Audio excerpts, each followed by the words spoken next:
edition of ABC Sports.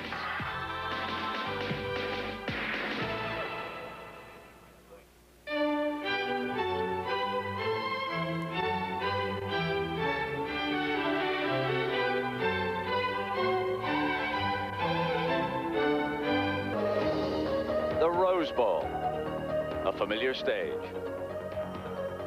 For Michigan and the Big Ten, another chance to play out their yearly quest for excellence.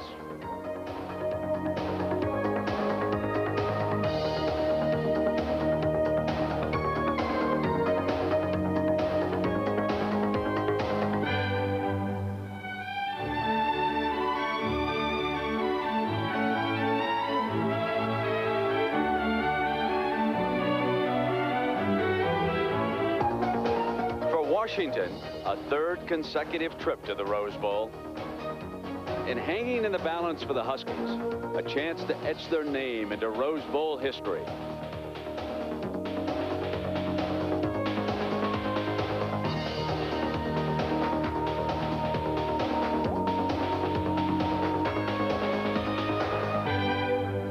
And the play is coming up next.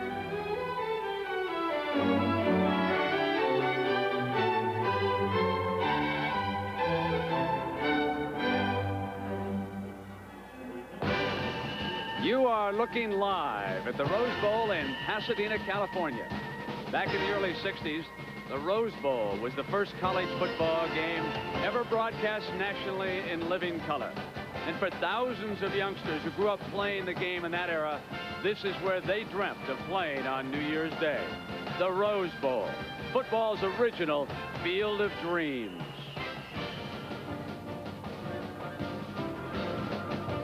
ABC Sports welcomes you to the Rose Bowl. The winners of the Big Ten and the champions of the Pac-10. And the Rose Bowl now starting to fill up. And welcome to our Quaker State pregame report. The Grand Marshal of the festivities, the wonderful actress Angela Lansbury arriving here. And the Queen, Leanna Yamasaki from Temple City, 17-year-old high school senior. And our festivities continue.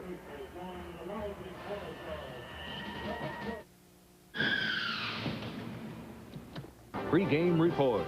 This ABC Sports exclusive is brought to you by Quaker State. The Big Q is one tough motor oil. And by Subway, the place where fresh is the taste.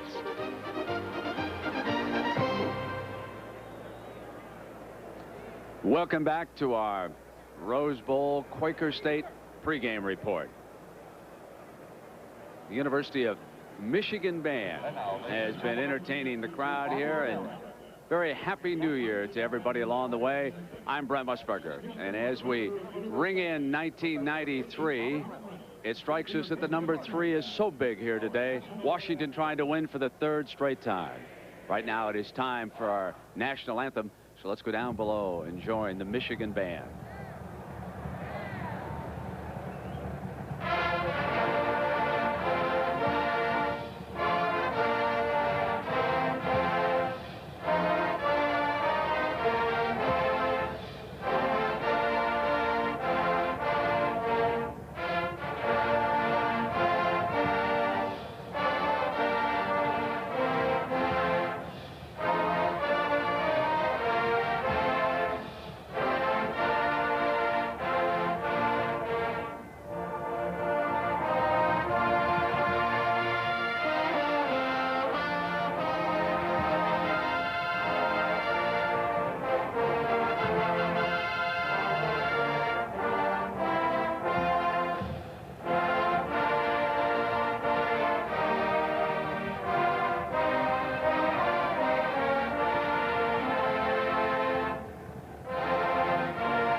Michigan and Washington getting ready.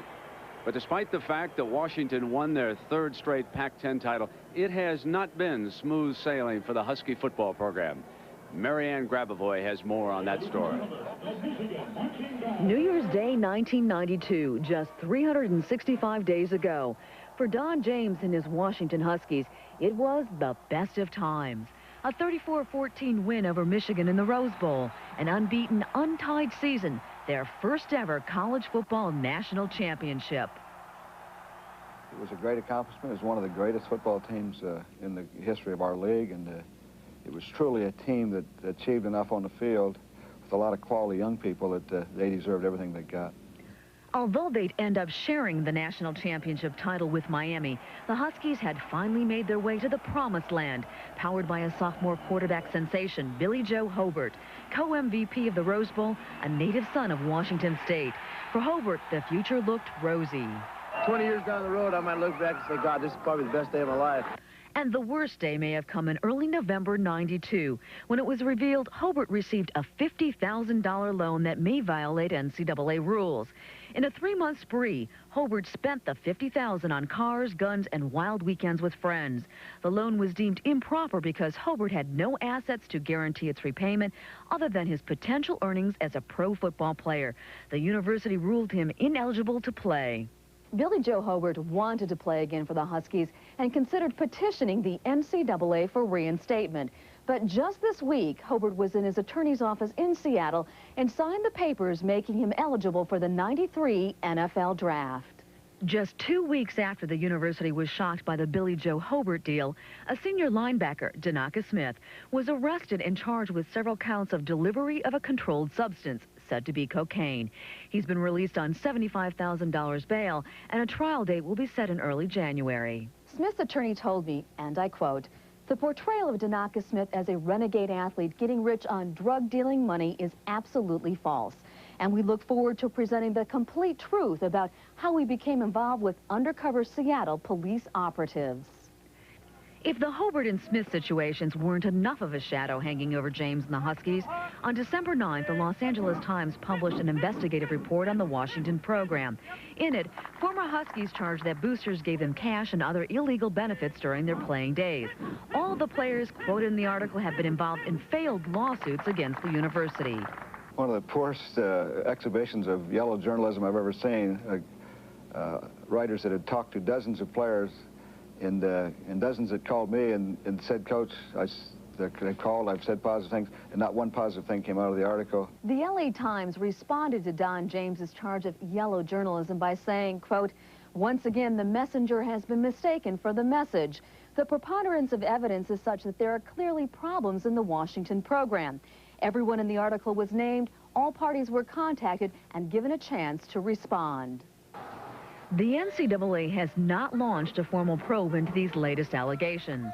In fact, the last time Washington was sanctioned for NCAA major rules violations was 1955. I believe in Don James.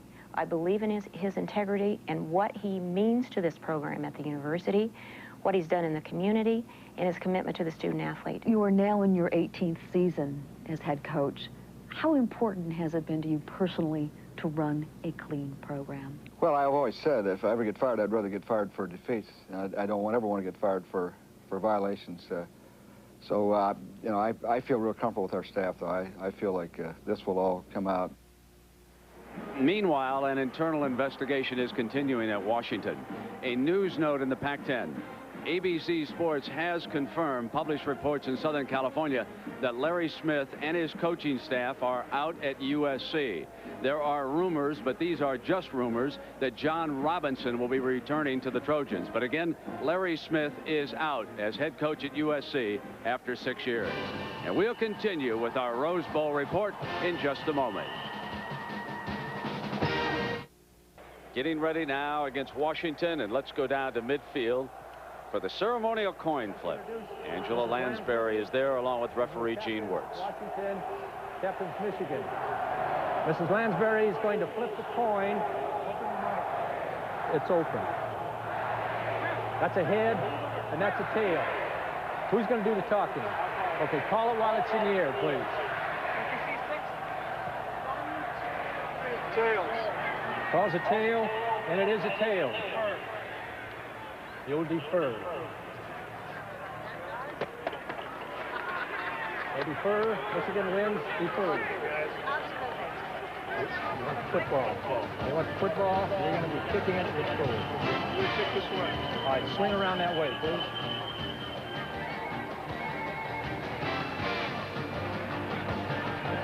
The kickoff is next. We are back at the Rose Bowl in Pasadena, and number 38, Eric Lovell, will kick it off for the Wolverines. Peter Olazevec, their normal kickoff man, pulled a quad muscle during practice here on the West Coast a couple days ago. There is Napoleon Kaufman, number 8, the most dangerous man, along with 42, Jay Berry, the deep men for the Huskies.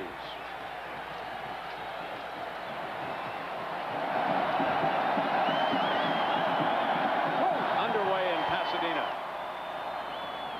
It's Berry from the 4. Berry at the 5-yard line. Berry out to the 25-yard line. Huskies' first possession. Their offensive line features a great one in Lincoln Kennedy, 6'7", 340 pounds. He anchors that line. Behind him, Napoleon Kaufman will be the key man today. Number 8, Darius Turner, number 31, starts at fullback. Matt Jones said let the senior start. And Mark Brunell, the left-hander who 2 years ago was the MVP in the Huskies Rose Bowl triumph, takes over. And what to watch, what he can do with this offense is bring the option at you. They're from the left hash mark, 1st and 10. Brunell to throw on 1st down, complete to Damon Mack. Defensively now for the Wolverines, and they're going to line up a little differently, trying to get Hutchison on the outside, Aga Khan inside with Henderson, and then also get a rush out of talented Matt Dyson. Greg McThomas moves into the Wolverines starting lineup. Here's the defensive backfield. That backfield has been decimated all year by injuries. 2nd down, the scripted play is a counter. Watch the fullback. Darius Turner is to get this play. Here it comes, number 31. The hole was there, and Darius explodes for a Husky 1st down. And Dick Vermeil, the young man, was so happy he could not wait to tell you about that play yesterday. No, he said, and as you said, Brent, it's a counter all the way. You'll see Big Peterson, number 60, and Lincoln Kennedy leading it through, and you see Darius Turner making a good gain right off the bat on a counter play. Well, happy New Year, Mr. Vermeil, and we welcome Bo Schembechler. And Bo, no bleeding Wolverine colors. We got a lot of friends in Seattle. I'm totally impartial in this game. Oh. Brunell drops it off, and Kaufman slips on the reception. They played the Michigan fight song down there on the field, and I was standing next to Bo. He couldn't help himself. He started singing. I mean, he was belting it out. Bo, here at the top of the game, give everybody an idea of what happened to the defensive backfield in Michigan for Coach Gary Moeller. Well, he had 2 very fine corners that could play man-to-man defense, which allowed him to use those 8 people inside and bring heavy defenses and blitz. He lost both of them early in the season to injuries, and so they've had to lay off being aggressive in there and have played more standard coverages. Now the no-back look for the Huskies, and Brunell drops it off into the hands of Kaufman. Kaufman broke the first tackle down at the 37-yard line. Complete to Kaufman. With no backs in the backfield, that really gives you the opportunity to spread the defense across the field. Focus your attention to the left side of the screen. Tight end cleaning out, running back delaying underneath. He was split out as a wide receiver. No defender in that area. Makes a few yards. Stop for Michigan. Brings up 3rd and 11. 18 years, the head coach up in Seattle. Again, Brent, no backs in the backfield, spreading them all the way across the field. Penalty marker down, first flag of the game. Greg McThomas was coming that time. Greg McThomas is starting his first game, a little bit anxious.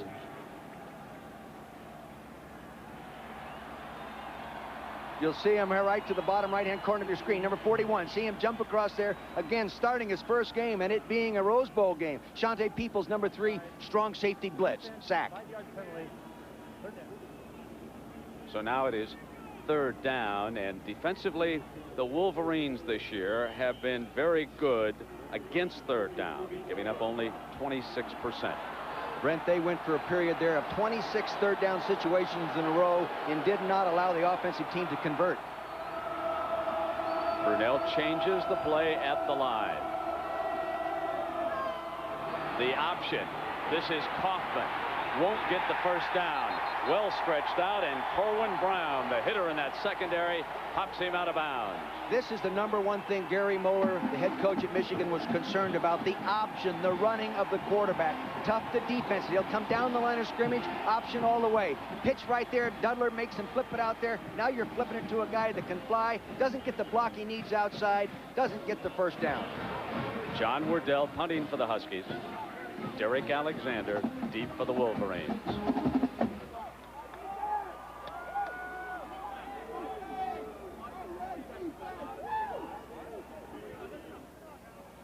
High, taking a Washington hop, and Wardell gets one inside the 20 again.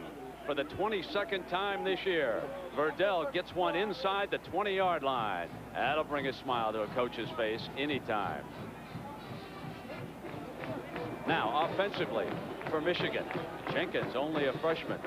But the key here is Steve Everett, the center. He missed last year's Rose Bowl because of a knee injury, but he's back. A lot of talent here for the Wolverines, especially Tyrone Wheatley. And Elvis Gerback is their quarterback. They will operate without the huddle. 1st and 10.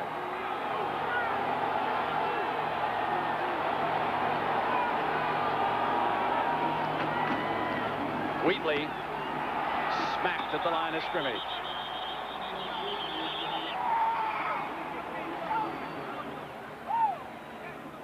See, they're trying to come off man-to-man blocking, and in block zone, you'll see up there to the top of your screen that Rob Dougherty, number 70, was laid off the ball. And if you're laid off the ball against a quick defensive team like Washington, you aren't going to make an inch.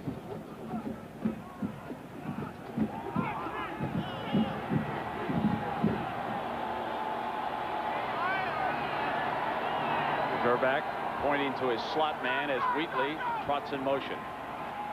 He'll look toward the left side, and incomplete. 3rd and long now. Defensively for the Huskies, and remember a year ago, they brought talented Steve Empman in here. Andy Mason, speed, especially when it gets down. And on the outside, Jaime Fields with Dave Hoffman and James Clifford standing tough on the inside. Walter Bailey's the best cover man. Josh Moore is the only man who will return next year in that secondary as Gary Moeller brings his Wolverines to the Rose Bowl for the 2nd straight year.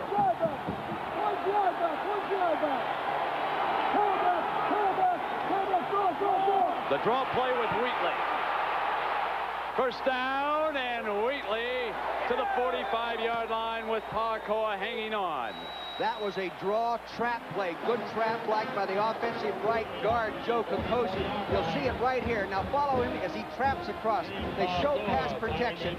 See, now watch Kokosi.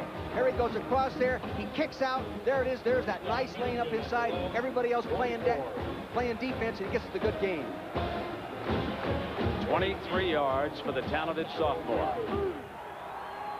Kokoso gets down in that pit, ready to take on the defensive lineman again. And it is Wheatley to midfield, and Parkour, the free safety, being forced to make too many stops if you had this Husky defense. Bernie Leggett, the fullback, did a real good job that time of cutting the lineman right at the point of attack, right on the line of scrimmage. Leggett cut him down and allowed him to find a way through there. Most of the time, you don't want your fullback to cut a man in the hole. You'd like to take him on high and let the running back run off that. 3 carries for 32 yards already for that young man who just stepped in motion. Gerback on the short drop, fires complete to the 45-yard line, and Josh Moore is defending Thelman Malvo. And Bo, as we watch this Michigan team, we see that the attack has opened up more through the years. The passing game more in vogue in college football. Well, I think more one back and sometimes no back, and the ability to throw the ball. And I think Coach Moeller has decided in this game that he's going to open this thing up, and he started out that way. The ball just across the 45-yard line. 1st and 10 for the Wolverines. Their opening possession, Ricky Powers' first carry. Fumble!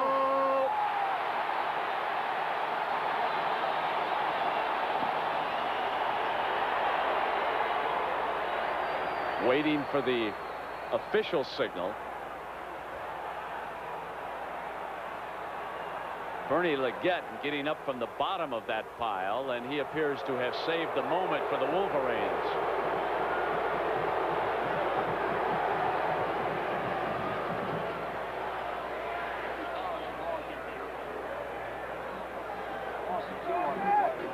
David Hoffman, the inside linebacker, number 54 in the middle of your screen, scraping off, reading it all the way. You'll see him flash now. Here he comes. Boom, he gets his hat on the ball, knocks it loose right there. He gets help from the backside. Then he almost gets back in to get it.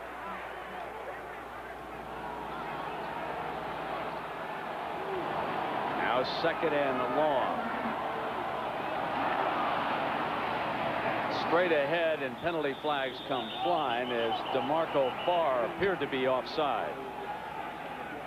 Brendan, talking to Gary Moeller about his offensive game plan, he said that they were going to put more emphasis on the quick passing game, the 3-step drop, the 5-step drop. They were going to run draw traps and then run right at them. Last year they were sacked like 5 times in the first half, and he wants to take away that type of thing by getting rid of the ball quickly and also running a lot of draws and traps.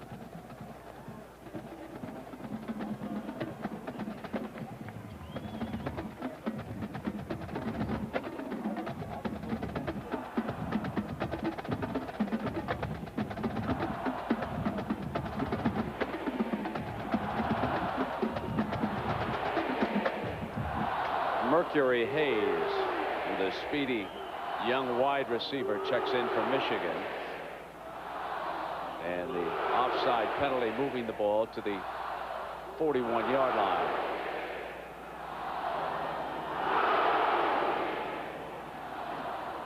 Draw play, Wheatley. Wheatley to the 37-yard line. This will be 3rd and short. Jaime Fields making the stop. You'll see what I'm talking about, the game plan unfolding in front of us. Draw blocking. Watch the offensive lineman now as they set the show pass. Now freeze it right there. Freeze it right there. You'll see the guard pulling across to trap as they allow penetration. That's what's known as a draw trap.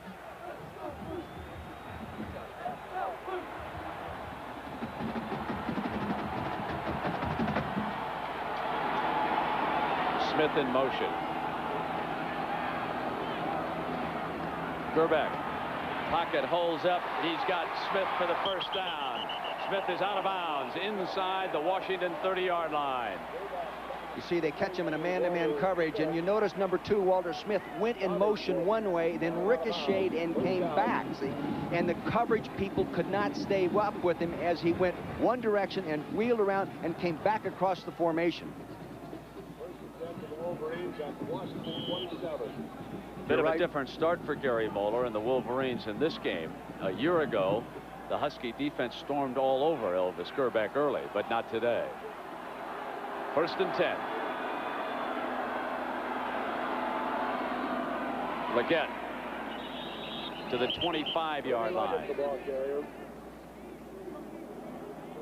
Don James's concern defensively was that the big Michigan offensive line could run right at them and control their quickness. See, they're a lighter, quick-moving defensive team, and Don James, that was his #1 concern.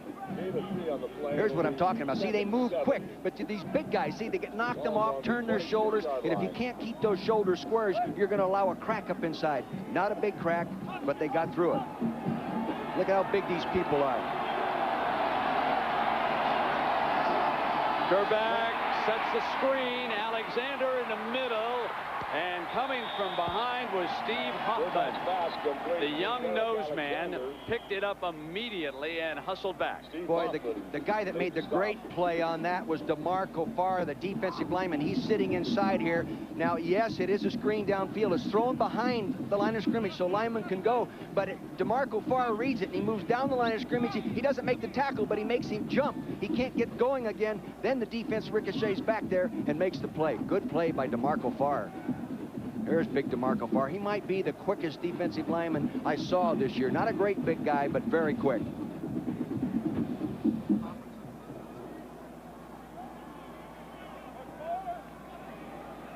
You know, I talked to DeMarco Farr yesterday, and I asked him about playing on All-American Steve Everett. He said he's played on a lot of big nose guards, but he's never played on one my size that's quick as I am, and I'm going to give him some fits. There's Everett. Yeah. There was a penalty on this play, and it apparently is going to go against Michigan. Elvis Grbac in his final Substitution infraction against the offense. Penalties declined. Third down. Gary says, was that? Gary said, was that loss of down? That's what he wanted to know right away, to see what down it was in this situation. The ball is inside, just inside the 25-yard line. And Michigan needs to get to the 18 for a first down against Don James' defense. Washington has been really tough to convert third down situations and all year, only giving up 25% success against them on third down. Because of their kicking game, you would think that Michigan would be thinking 2 downs to get a first down in this situation. We'll have to see how that unfolds as Grbac has time. It throws to McGee, incomplete. McGee being covered by the linebacker Hoffman that time, and the ball was just a little high. Now, the ball was thrown a little too high. Maybe the reason it was thrown too high, DeMarco Farr, 75, quick, ricochets back up inside. He's right in front of me now, and he forces that ball to go just a little bit high. Good job again by DeMarco Farr. Well, the Wolverines are going to attempt an Olazovic field goal here. Despite the injury that he suffered, if they go through with it, the ball will be put down at the 32-yard line. Good. 41 yards and a morale boost for Michigan early. They came in here very concerned about their kicking game, and Peter Olazovic hits his career long one. Overhead, they're based in Carson, California. They provided some spectacular pictures of the Rose Bowl parade here earlier today. What a sight that is to watch the floats being assembled.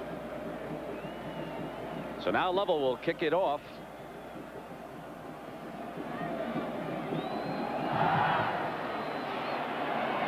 And they drive Kaufman deep into the end zone. It'll come out on the 20-yard line. And let's go down below to Julie Moran. Julie. Happy New Year, Brett. You're going to notice the initials TS on all the Washington helmets, and that's in honor of a very outstanding young man. His name is Travis Spring. He was a strong safety at Washington, and he died only weeks after attending the very final Washington spring practice. And the team voted to dedicate the Rose Bowl and the possibility of 3 in a row to the memory of Travis Spring. Julie, thank you very much. That's a warm story involving teammates of the late young man up at the University of Washington.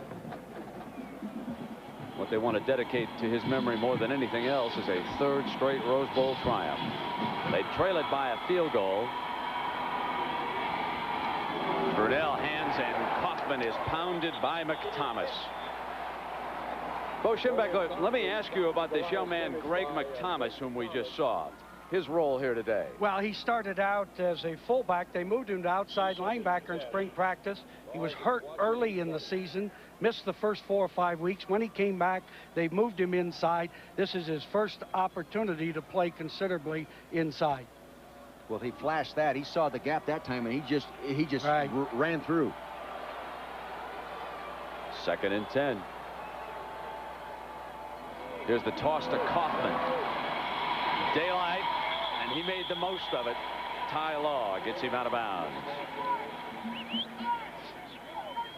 You know, when you have that kind of speed, you can make a little dip to the inside, freeze the pursuit, then get back outside. But pretty good blocking. See, they're stepping around there. They get it locked up there, and they get the blocks out. They got a nice block out there by the fullback. See, and he made that little dip move inside and then bounced outside. That slows down the pursuit.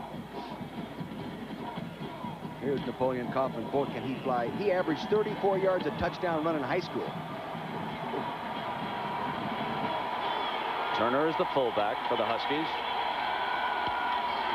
Brunell trying to get away from the pressure and doing what he does extremely well. Out of bounds at the 41-yard line. Running for a Washington first down, 17 yards. This is exactly what Lloyd Carr, the defensive coordinator for Michigan, was concerned about. This young man's ability to run. See, he gets up underneath. He's flushed. And there's some quarterbacks you're better off not flushing. This guy is one of them. See, he still showed that he might throw the ball. Now he tucks it under and run. Lloyd does not like that aspect of defensing Washington's offense. And Shante Peoples goes to the Michigan sideline. Play fake by Brunell. Receivers are covered. Throws complete to Shelley. Inside the 40-yard line. 19 yards to Jason Shelley. You just cannot give a quarterback that much time on any down situation. And this pattern took at least 5 or 6 seconds to develop. He crossed the field all the way across. Shelley, the young redshirt freshman, catches the ball, gets it down. Good job by Shelley. But you can't give a quarterback that much time. Shelley caught the 4th completion thrown by Brunell, who is perfect for 23 yards. Actually, Shelley is a true freshman, not a redshirt freshman, out of Vallejo. Kaufman to the 36. Lloyd Carr told me that they were going to try to funnel everything back inside to where there's guys in there with a bad mood, bad temper that can dump. They didn't want to get spread out. Force everything back inside. Brunell is a real good athlete. He can both run, throw, very excellent ball handler. He fakes well. See him like that, puts the ball back on the hip. That hides the ball from those linebackers and sometimes the free safeties. Jay Berry comes out in the slot as Turner goes in motion, and with no backs, Brunell's got the tight end, Bruner. Bruner to the end 1-yard line. It's marked down. And Bruner arguing that he had scored his first touchdown of the season. But they'll spot it at the 1, a gain of 35.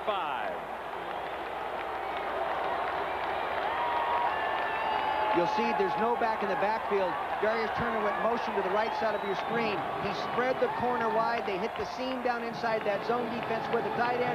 The free safety did not get over there quick enough. Touchdown or on the 1-yard line.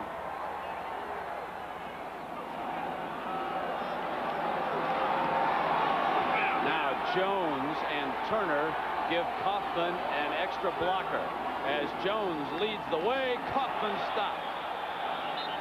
Kaufman following the 2 fullbacks into the middle, and Matt Dyson swatted in. Matt Dyson is a quality football player. First team coaches all Big Ten this past year. He's had some injury problems. They've been moving him, playing him in a different position today than he has all year.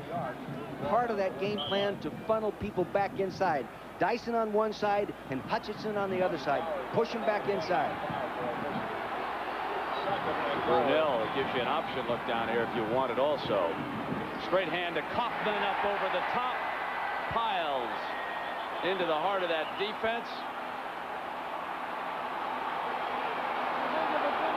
And this is some stand being waged by the heart of that goal line defense for Michigan.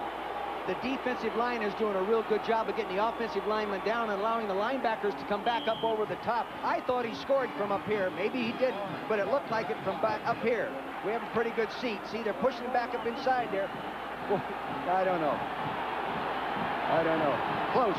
Now 3rd and goal. Over the top is the fullback. So Darius Turner with the first touchdown of this Rose Bowl.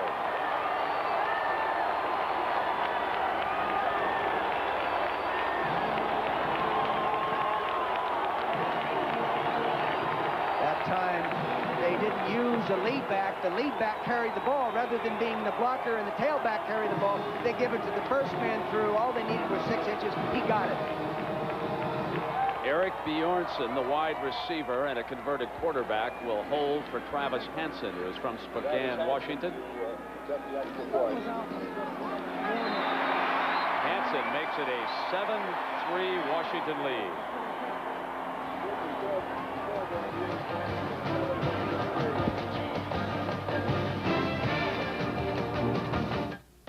New Year's Day in the Rose Bowl.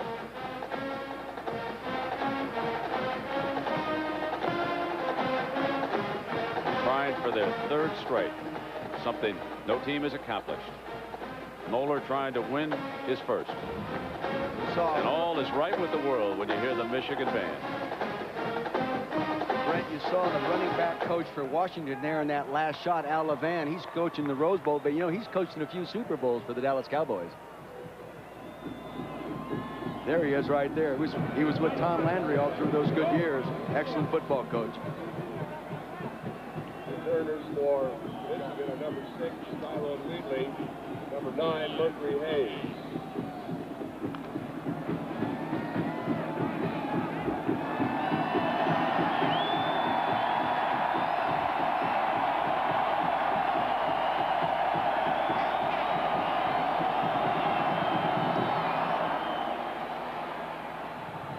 This is Wheatley. Picks his way. Wheatley to the 32. One thing you don't want to do is give him a crack. We were doing the game this year, Brent, when he broke it all away. A long one for the touchdown. 99 yards. I think it's important now for Michigan to come back out and, you know, they went down, they got that 3-pointer, Brent. They lost a little of the edge now, giving Washington that 7-pointer. But now if they could come back and just fight them back, get back in there, and knock them off the ball a little bit, regain some of that momentum they just gave up.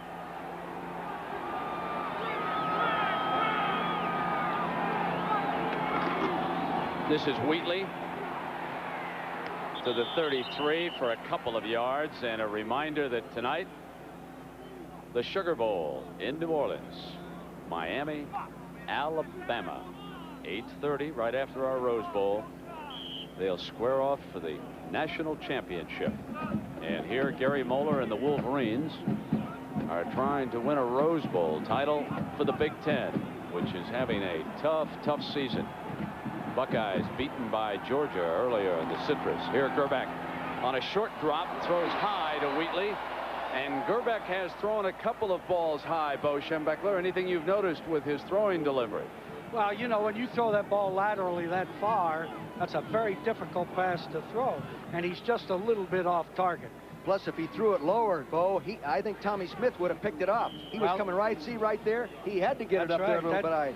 That's a dangerous pass to throw into the flat. You bet it is. Third down. Michigan has to get to the 41 for a first down. Gerbeck sprinting to the left. Blindside gets it off complete to Hayes.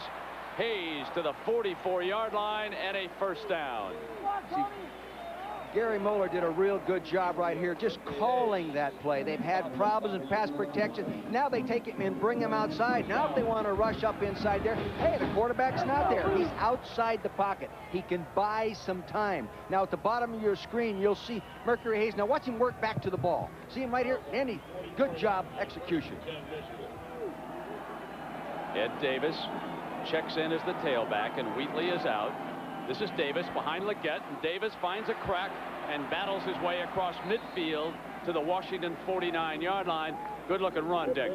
Ed Davis hasn't carried the ball that much this year. He's just a redshirt freshman. But, you know, and he's playing actually out of rotation because the one running back that they had there, Jesse Johnson, is not playing today, and that would normally be his turn to carry the ball.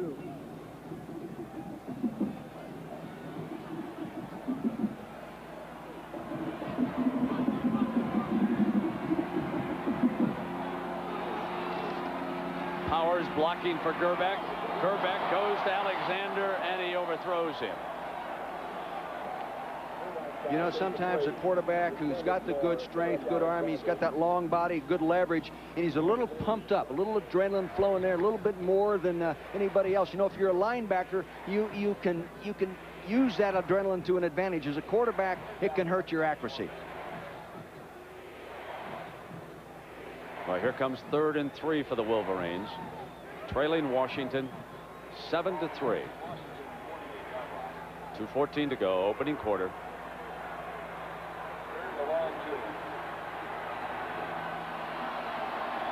Powers is the tailback in motion.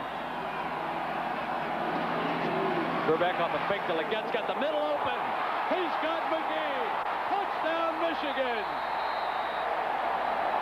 There is a penalty flag down.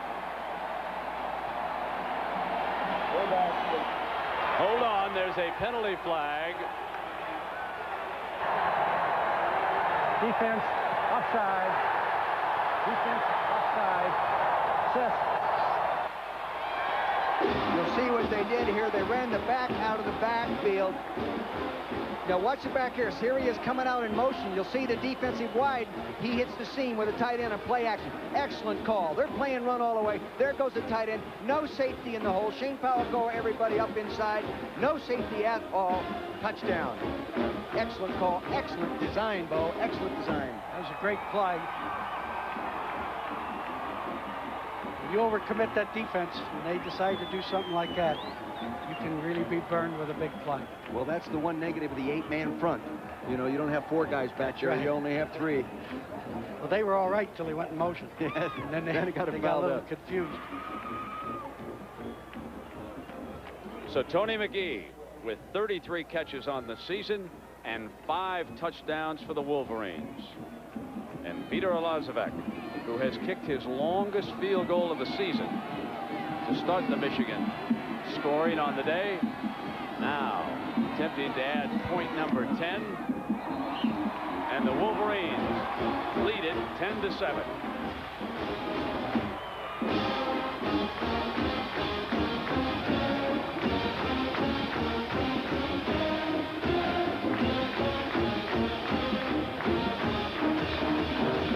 Kaufman has returned kickoffs of 50 yards and 51 yards this year.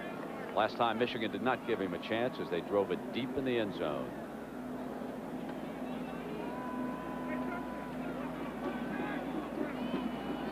That was an awfully clever design. You know, I think they called that with knowledge of what the defense was going to be in that 3rd and 3 situation, and they designed a play specific for that. And a lot of times you have those in game plan, and you never get that situation. They got it, executed, and Gerbach got it done.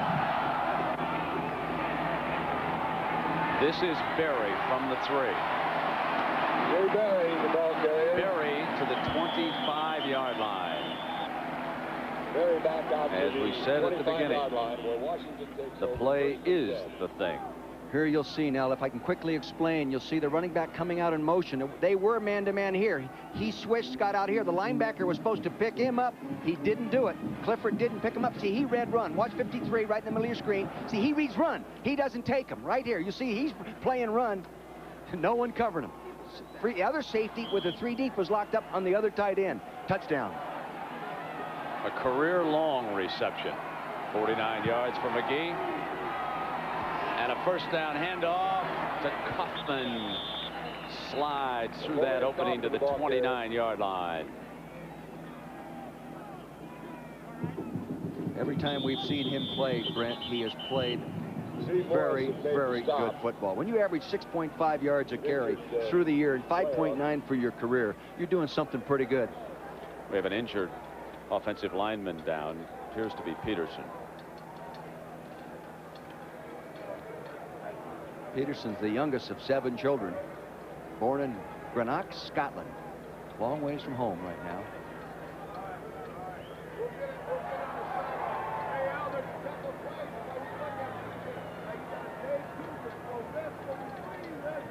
Bit of a new look here. This gorgeous press box added to the Rose Bowl. This will be the site of the upcoming Super Bowl on January 31st. And certainly World Cup soccer action coming to the Rose Bowl, and conceivably they could play the finals here. And it's a tough afternoon for Mr. Hoffman, one of the great inside linebackers for the Huskies. But that's how a linebacker ought to look, Brent. You know, band-aids, a little bit of blood, gloves on, ready for the street. And I know he's not talking to his mother. I know he's not. He's talking about what we did wrong on that last coverage, and he's saying, Coach, let's not call that defense again. Here comes Andrew Peterson off. He was the most improved offensive lineman in this past spring, and he had a knee prior to the 1990 Rose Bowl and didn't get to play on it.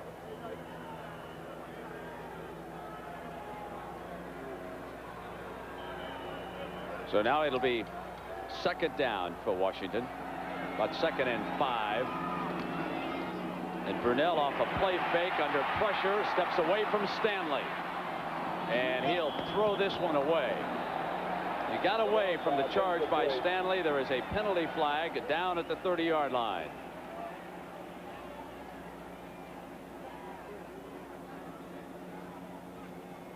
It was nice to have the opportunity yesterday to sit and talk to the officials out here in the field, Brent, when they were getting their pictures taken.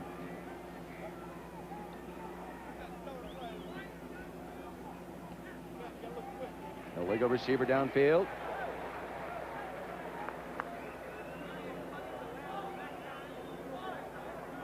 Coach Bo, is he as intense as you were as a football coach, Coach Muller? Every bit. No, you're telling me the truth. I was calm and collected compared to Gary. Oh, come on.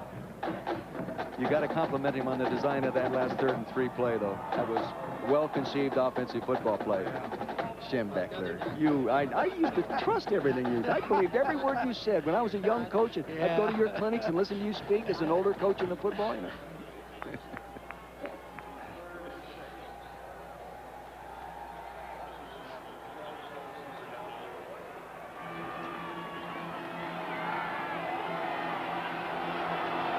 Now it'll be 3rd down for the Huskies.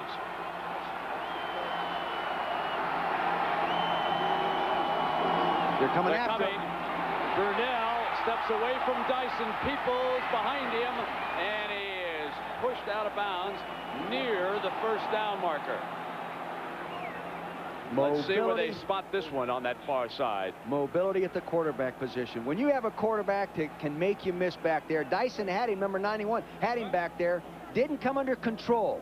Watch 91, left-hand corner of your screen. Here, that's Matt Dyson. See, now he should be a little more balanced right there. See, a better athlete at that quarterback position. You've got to always be aware of that. Look at him go for that mark. And he did just get it. Just enough for a Husky 1st down.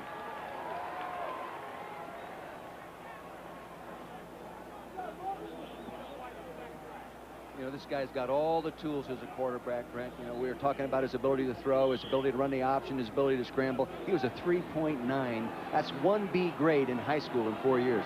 Pretty smart young man. Bjornsson, the slot receiver to the right. Brunell on 1st down, and his receiver slipped. Jones, the fullback, slipped at the 37-yard line. That was a nice story that Matt Jones, number 22 on your screen, was telling us yesterday. Remember, Brent, he actually is the starter. But he asked the coaches if Darius Turner, number 31, could take his place because he's a senior, and they're very close friends, and he thought the senior should start. There's Darius Turner, who did start the football game and is a good football player. But it was the starter, Matt Jones, that asked the coaches to put him in there. Bjornsson in motion, the draw to Kaufman, and Kaufman well defended by Tony Henderson. Tony Henderson can do that playing inside. He came into the ball game with 5 tackles for a loss. He's a quick guy. He's also very strong at the point of attack. Also an outstanding student.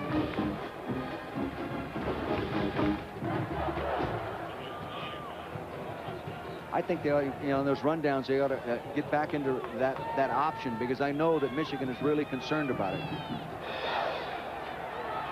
Kaufman, 8 carries, 11 yards. Michigan's defense doing an excellent job against the talented tailback. Brunell throwing under pressure, and there was no receiver standing there. He's got to call that. There was no receiver there.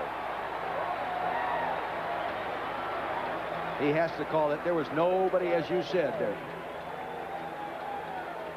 You see, they're loading up, game plan to put pressure on him. Here you see the defensive front right here. They're spread across 6 guys right. They run the stunt right up and freeze it right there. See, these 2 people cross-charged. They came like this. They didn't pick it up properly. See right there, you see 97 Hutchinson getting in there. He should have been picked up properly in there. He wasn't. That's why he was so clean inside there.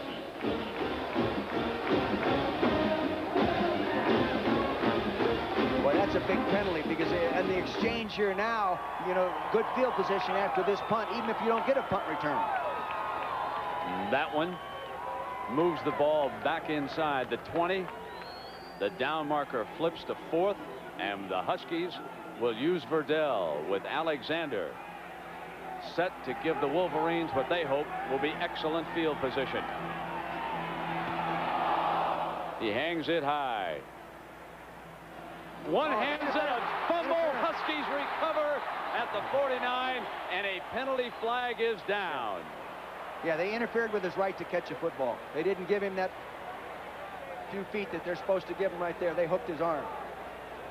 The flag was thrown right away. Good officiating. He got blocked. You'll see it right there. See him right there. He bumped right in. Alexander did not have a chance to make that. You've got to give him room to catch. Even though it's not a fair catch, you must give him room to field that ball.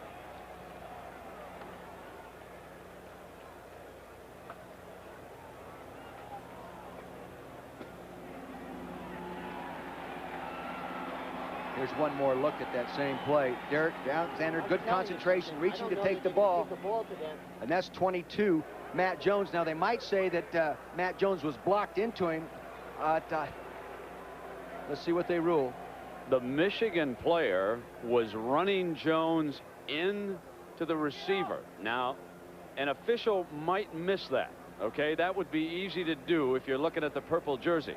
But it was fairly clear on that replay as you watch it that the white jersey had sealed him up toward Alexander, and he had no place to go. Interference against the kicking team. 15-yard penalty. 15-yard penalty. First down. Take a look at this from the end zone. Now we might get a little better shot right in the middle of your screen now. You see right here in the right-hand corner now. Here it is down here happening. This is a huge break for Michigan. That's a good call. That's a good call. See, they has 30 yards in penalties, 15 on the guy downfield, and now 15 here.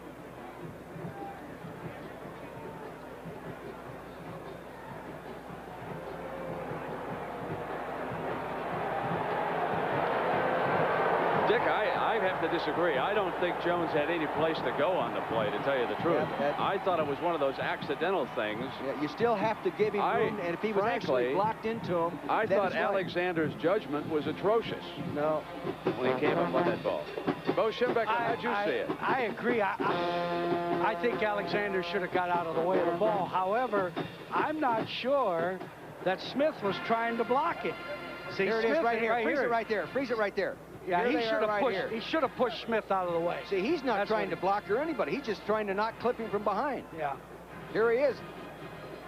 But his left arm, you know, we could go on and on, but his left arm down at his side indicates to me that he's trying to get out of there as best he can, regardless. You know, regardless, there was contact made. It certainly impacted the.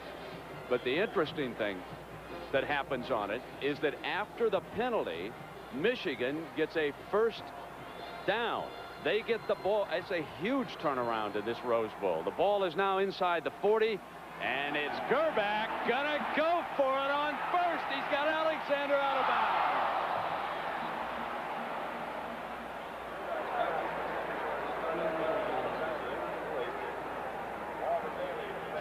The first quarter of the Rose Bowl comes to an end. Michigan leading Washington by 3, 10-7.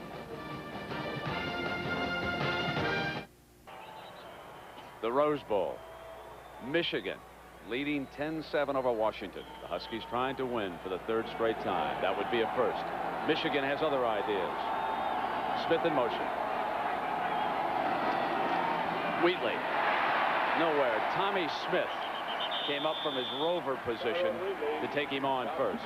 Well, they play him, as you said, a rover. They play him as a true strong safety. They play him as a safety. Now they walk him up and play him as a defensive end at that position on the line of scrimmage. You'll see him at the top of your screen right now, left-hand corner of your screen, number 20, reverse angles. Now he comes right down the line of scrimmage. That prevents the cutback.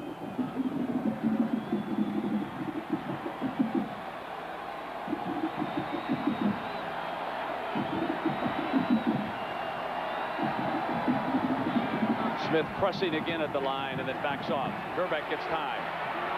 Gerbach to Alexander. Incomplete with Bailey covering him. You know, Elvis got back there, set up, and then moved himself. He had no reason to flush. He's been knocked down a few times already. He should have set right up there, paused, and let the ball go. There was no reason for him to flush. There's no one around him. See, he had to set, reset, and throw, and that was just enough to not get it there accurately enough for the completion. When you have time, you must take the time to set up properly and throw the ball.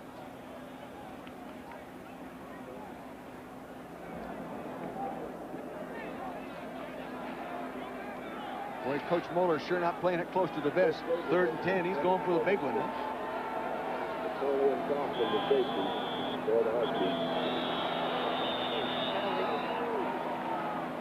And a penalty flag with the clock running down. Dead ball. Delay against the offense. So they're back for Stapleton up 5 yards and hope that he did not punt one into the end zone for a touchback. This makes it a little bit easier for him to lay it inside that 10-yard line. Yeah. Right penalty puts the ball back on the 42-yard line. Stapleton to 6. Kaufman standing back at the Husky 11. Oh. Back him up 50 yards and let him go. Oh, my gosh. he hadn't hit one like that all year, and now he hits one out. He can't believe it. Happy New Year, young man. Vermeil, there are the numbers from the first quarter. And it can't get much closer. Really, the differential, the stat right here is time and possession. Michigan less time and more points, more good plays. Now Brunell hands to Jones, and Hutchison takes him on at the 23-yard line, and down we go to Julie Moran. Julie? Well, Brent, I'm here with a former Husky and a #1 draft choice for the 49ers, Dana Hall. And Dana, you were here, won the Rose Bowl last year, and now you have a shot at the Super Bowl. I'd say it's been a pretty good year for you. Yeah, so far so good. You know, last year was a very exciting experience for me, winning the national championship, being down in the Rose Bowl. And now to have the opportunity to play in the playoffs and make them to the Super Bowl is very exciting. But you had a pretty tough assignment covering Desmond Howard last year. Yeah, it was tough, but old Desmond only came out of the game with 1 catch, and I think a lot had to do with he didn't respect me at all, and I think he does now. So can Washington win 3 in a row? Well, I hope so. It's you know, it's tough right now as they're having a tough time out there, but if the offense can get rolling, I think we can get this one. All right, good luck in the playoffs, and back up to you, Brent.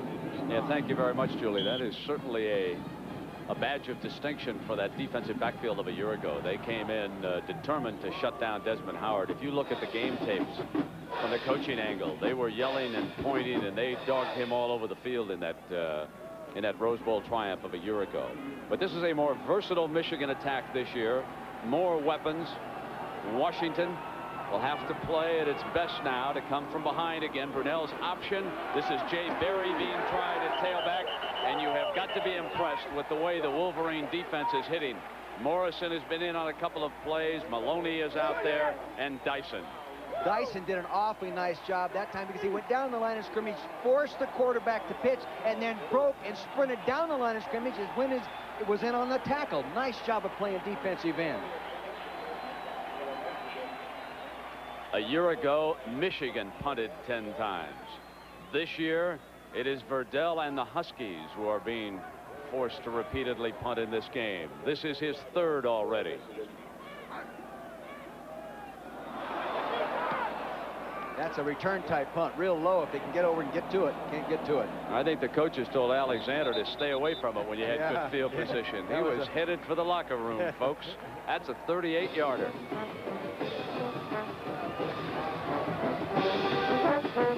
That's what houses the Tournament of Roses Committee and all those wonderful volunteer hours that are given to this great organization here in Southern California.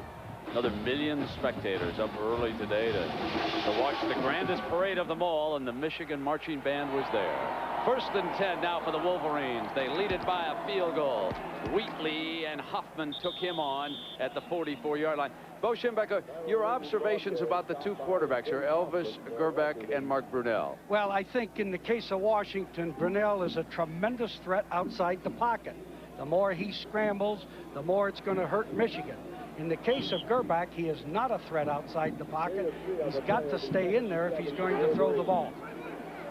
Well, here is second down. This could be a throwing situation for the Wolverines as Gerbach checks quickly with Wheatley.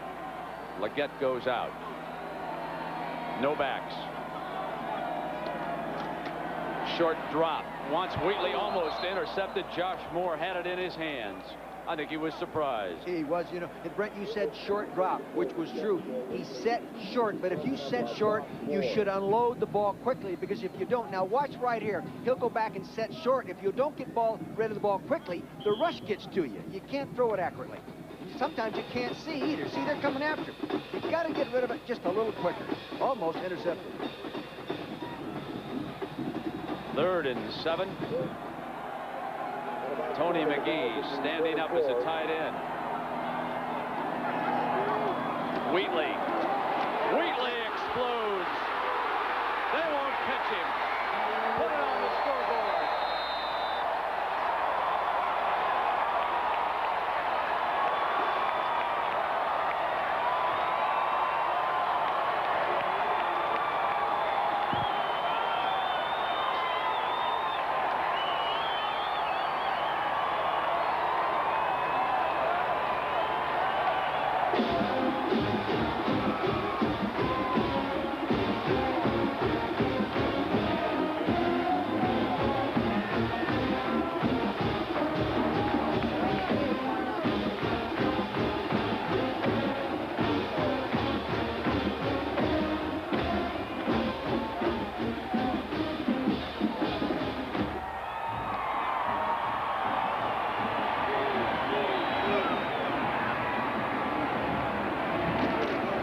Elizabeth.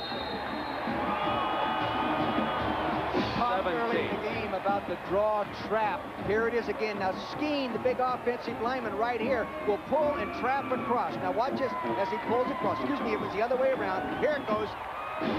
Flopped it on me. There it is. He hit that trap hole going. Great block by Doug Skeen. Good blocks to seal it off as well. Take another look. Here now, 72. See him right there? He turns it up. They rush so hard, he didn't even have to block. Good blocks downfield. Great speed. State 100-meter champion. Touchdown.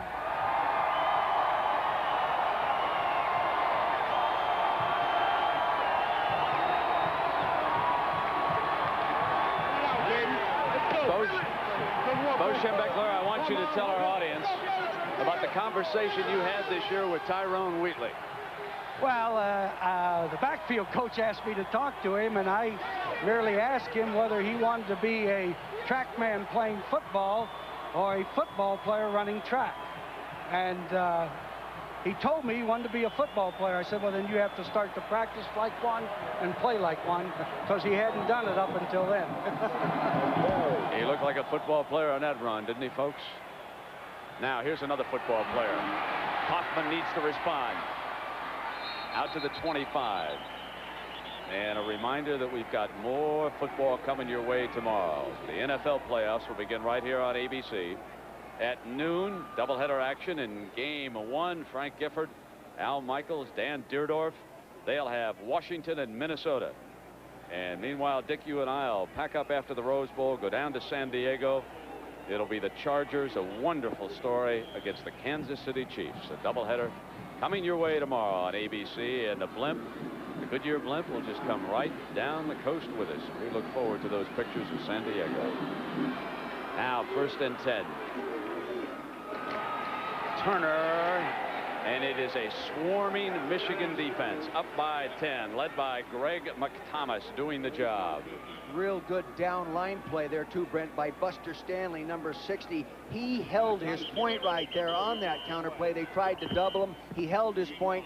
Then good flow, good pursuit from the linebackers. Good job by Buster Stanley. Yes. We have an official timeout right now. Washington is being held to less than 3 yards a rush. They have gained 47 yards in 16 carries against this Michigan defense. Well, Michigan's been tough against the run all year, only giving up 89 yards a ball game. Boy, that's darn good run defense.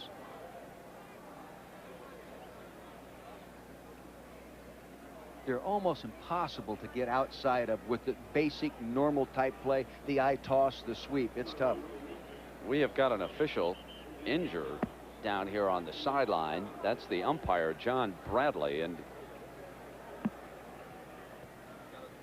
watch the bottom left-hand side of the screen. He is in that pit area. And an umpire, you can see he just got brushed there at the side up high. That was Corwin Brown, number 20, accidentally coming alongside, brushing that side of the face. Brunell on the roll. Brunell's got it into Turner's hands, and Turner battles his way to the 31-yard line, and Matt Dyson on the tackle. Referee going into the tunnel. Now the umpire is going to leave this game, which means that the crew will adjust on the field right now.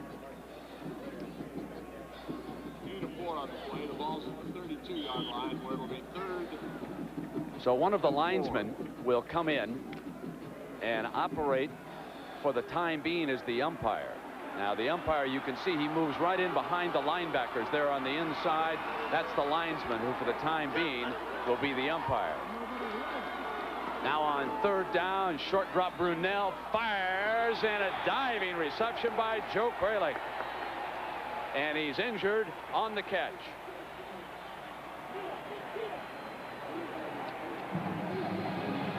He did an excellent job at diving out there to get that one. I mean, he sacrificed his body. And these are tough throws. Good throw. Look, and watch him reach right here at the bottom right-hand corner of the screen. Look and go out there and make that catch. Heck of a job. Good concentration all the way. Giving the Huskies a first down at the 36-yard line. Trying to get something happening here before the intermission. A fake to Kaufman. Stanley's coming. Brunell steps away from him. On the run, he'll go deep. It's Shelley inside the 5. Shelley! Touchdown, Washington! He crossed and broke the plane of the end zone.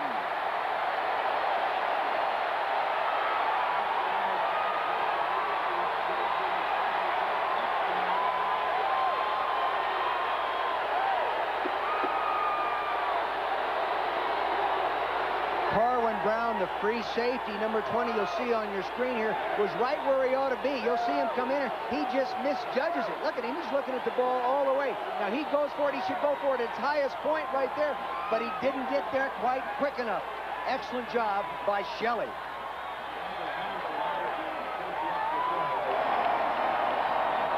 Travis Henson adds the extra point. I want you to watch down by the goal line. As we see the replays, did he have possession? We'll come back and take a look. Plays 74 yards, but when we show you the replays after this kickoff, there's going to be some doubt in your mind as to whether or not Shelley got across the goal line. But you know, it's not unusual for Michigan to come into Pasadena and have to play on a short field. I don't think that's funny at all, Brett.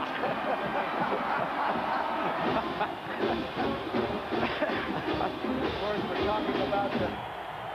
we're talking about the I formation lead play that the ball was fumbled before it got in the end zone, right? Right. Charles White of Southern Cal. Fumbled it on the 3-yard line, as I recall. They played on a 97-yard field that day in a Rose Bowl. But regardless, 17-14 on the board. Michigan leading, and Mercury Hayes, one of the deep men.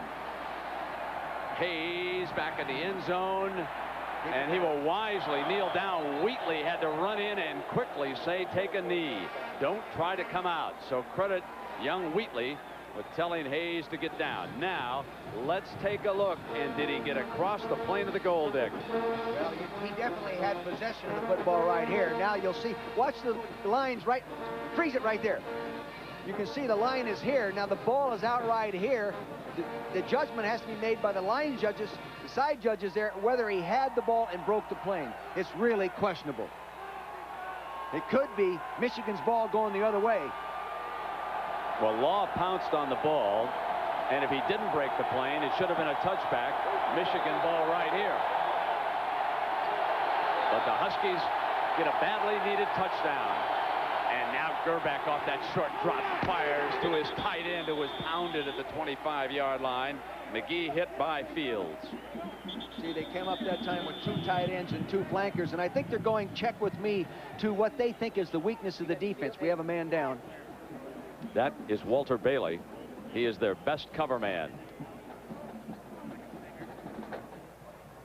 You can just listen to this pop. Well, Tony McGee's 245 pounds hitting Walter Bailey at 185 pounds. You know?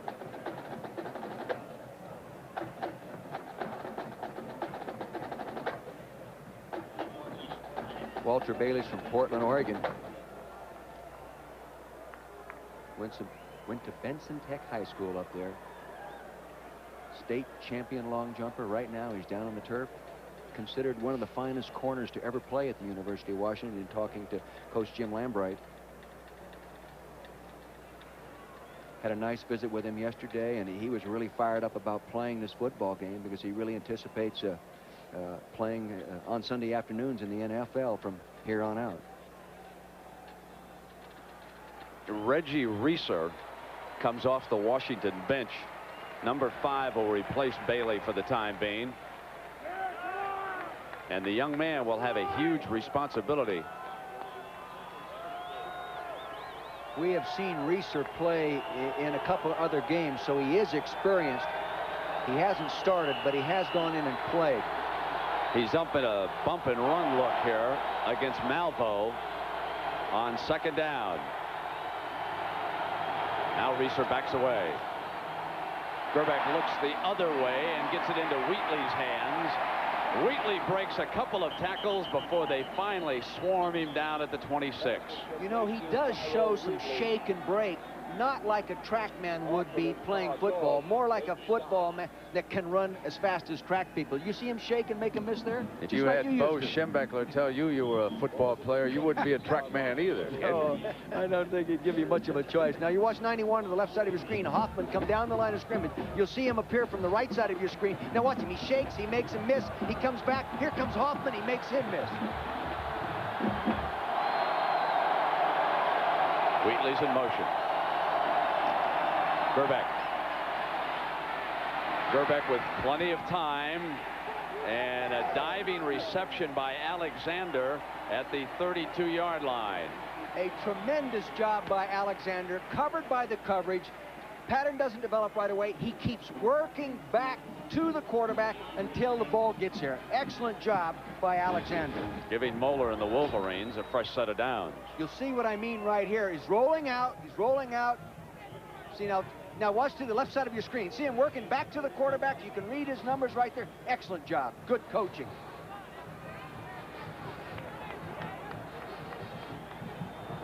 One of the big playmen for Michigan this year. Defensively, the Huskies get ready as Wheatley comes in motion, and Gerback rolls to the right, and he's going to put it up deep for Alexander. It's out of bounds. Incomplete.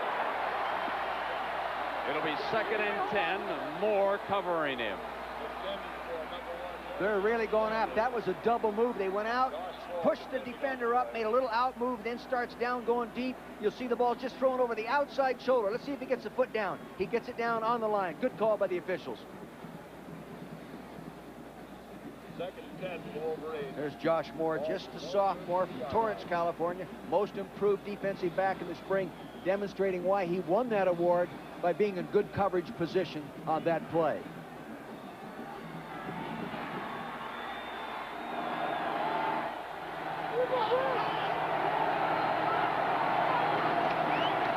Wheatley to the 33-yard line. Clifford cleaning up.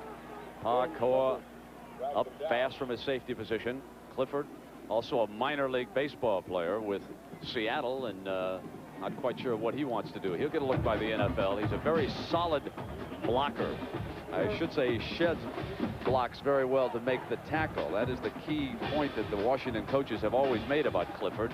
He underwent major knee surgery a couple of years ago, and he's an outstanding inside linebacker. You can see the protective brace that he wears on that right knee. Timeout. as the clock was running down, instead of a penalty, Gerbeck effectively took the timeout, and he'll come over to the Wolverine sideline. Michigan by a field goal. One of the most controversial stories ever. Drew Barrymore is Amy Fisher in the Amy Fisher story. After Life Goes On, America's funniest home videos and America's funniest people. Sunday night here on ABC. Here in the Rose Bowl, Michigan leads Washington 17-14. It is 3rd and long with Colorado and Syracuse at the half in the Fiesta Bowl. Here in the Rose Bowl, 7 minutes to go in the first half. Alexander's in motion, and there was movement on the left side of the offensive line. Jenkins may have moved, and let's go downstairs to Julie. Well, Brent, there's a bit of bad news for Washington and for Walter Bailey. As you can see, they're taping his left shoulder right now. He has a slight separation in that left shoulder, and at this point they're saying he's possible for the second half, but they're giving us no definite word on that. Julie, thank you. And Dick, that would be a blow to that defensive backfield. You darn right it would, because he is their best coverage guy. You see, in that scheme where they play an 8-man front, 2 corners and 1 safety, well, there's a lot of man-to-man coverage, and you need quality people to play that defense. And Reeser now shoulders quite a burden. The Wolverines will attempt to exploit him before the afternoon is over. Alexander in motion toward that side. Gerbeck is looking in that direction. Gerbeck fires underneath to Smith. And he really threaded the needle on that toss. Fields and Hoffman were there with coverage. It is short of a first down, and Michigan will punt. See, he wanted to go to the tight end and the motion wide receiver and get the first down with that one. He couldn't get it. Good coverage. He couldn't get there, so he comes to his 3rd receiver, Stanley, who ran a crossing pattern. But good defense by Hoffman prevented the first down. Lousy punt. And Kaufman will let it roll. Huskies get the ball at the 29-yard line after that 33-yard effort.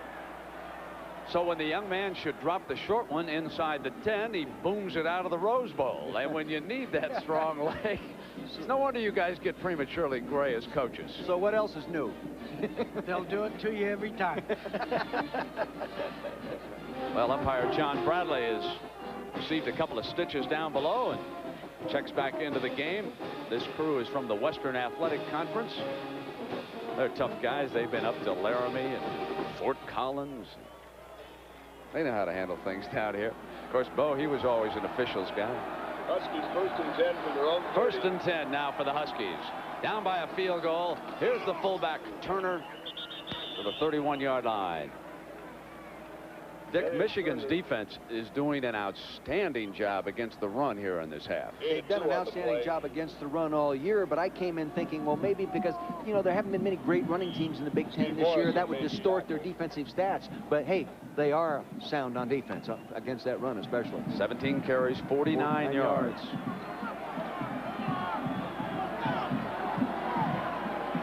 Big Lincoln Kennedy over there on the left side had his hands full with Staley. Brunell sprints out to the right. And Brunell is taken down at the 31-yard line. That was Steve Morrison, number 36. He learned from Eric Anderson, and he is an outstanding inside linebacker.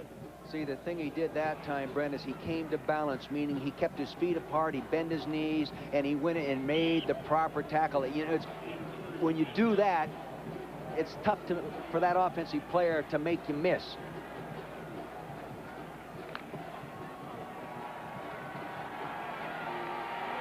Now 3rd and long. One of the things about Morrison with those quick feet, he can also drop back into pass coverage better than an awful lot of inside linebackers in college football. Brunell under pressure, steps away from Ware. Great block to give him more time. Brunell goes long, complete at the 14-yard line. Mark Brunell to Damon Berry. Damon Berry did an excellent job running down the field, looking back inside. He sees the ball going to be outside, and he goes ahead and turns all the way around. Damon Berry did a real nice job. Now watch to the left side of your screen. Scramble, he came to blitz. A good mobility. gets outside the pocket. Now watch down top of your screen, left-hand side. See, now freeze it right there. You see he's looking back inside. Now watch what he does as the ball comes down. He makes an ask Willie Mays playing center field there, Brent. Excellent job. Boy, that ball almost popped out there, too. As bad as they have been running, that's how good they've been passing. 10 of 12 for 188 yards, and Brunel has used 8 receivers here in the first half. Kaufman now looking for daylight to the 13-yard line.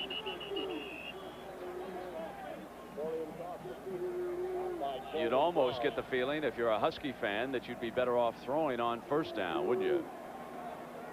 You know, and Michigan's doing a good job of mixing up what their normal basic defense that they play most of the year, and then their game plan defense that they're playing in this ball game that they haven't been playing. And it really throws you off when you come in prepared for something and detail your preparation, and all of a sudden they're playing something different.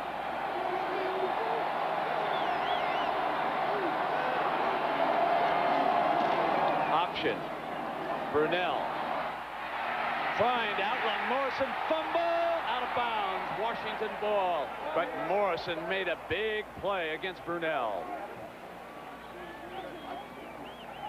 Excellent job by Morrison. Now here he is. Just follow him as the linebacker now. Good job. It's the down the line option. Now see what he stays in position. See, he doesn't want to overrun it. Keeping his shoulder square. As he sees his lane, he attacks, makes a play. Well done. Now, 3rd and long for the Huskies. They need to get inside the 5-yard line. So he must have 14 yards or it'll be field goal time for Travis Hansen.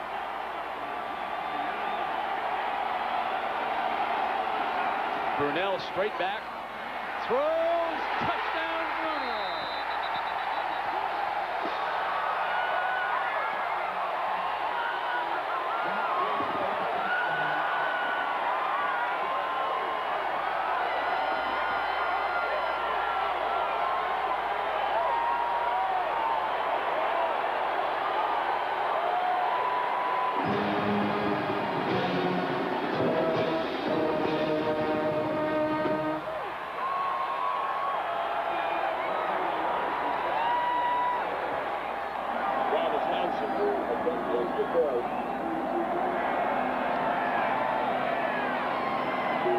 Hansen gives the Huskies and the Pac-10 a 4-point lead over Michigan and the Big Ten.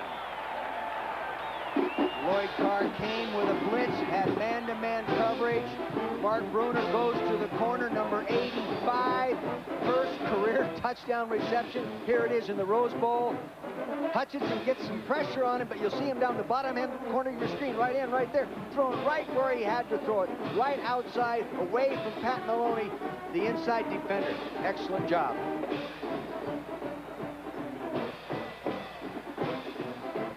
Take another look at that. You'll focus your attention to the right side of your screen, right over here. You'll see it's man-to-man coverage. You're going to blitz it. The safety right here. Now freeze it right there. See, Maloney is working over to pick him up. He's already inside, so he sticks him and hits to the corner. See, now I didn't give him much of a stick, but enough.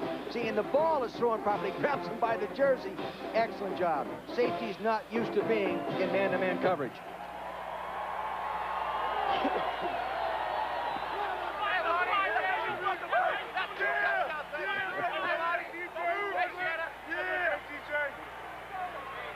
They're happy in Aberdeen, Washington today. 3 minutes and 14 seconds left in the first half. Travis Hansen will kick off for Washington. Greenlee and Hayes, the lead man. You know, Bo, that's a case of a safety trying to disguise his coverage just a little too long and not getting in good position. Well, he let the end get outside of it. Yeah. Hayes will down it again in the end zone.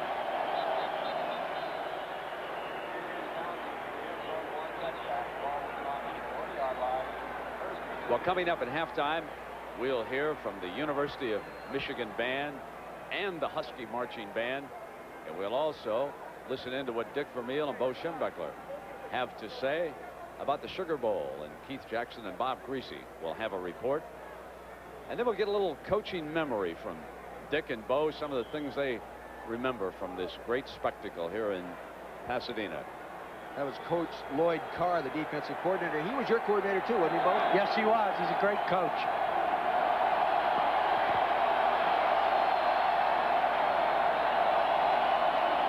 Here's Wheatley. Hole on the left side. Wheatley for a first down and 20 yards on the run.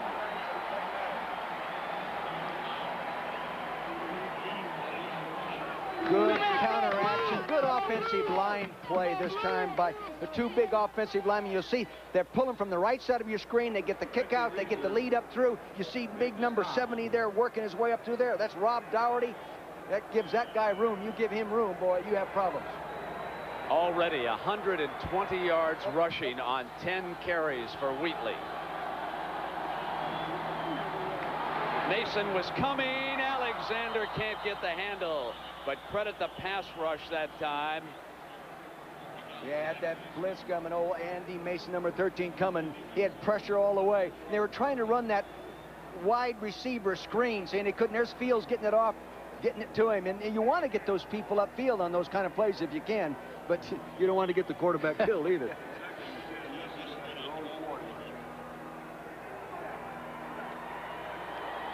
Powers checks in along with Davis, giving Michigan a couple of tailbacks in this formation.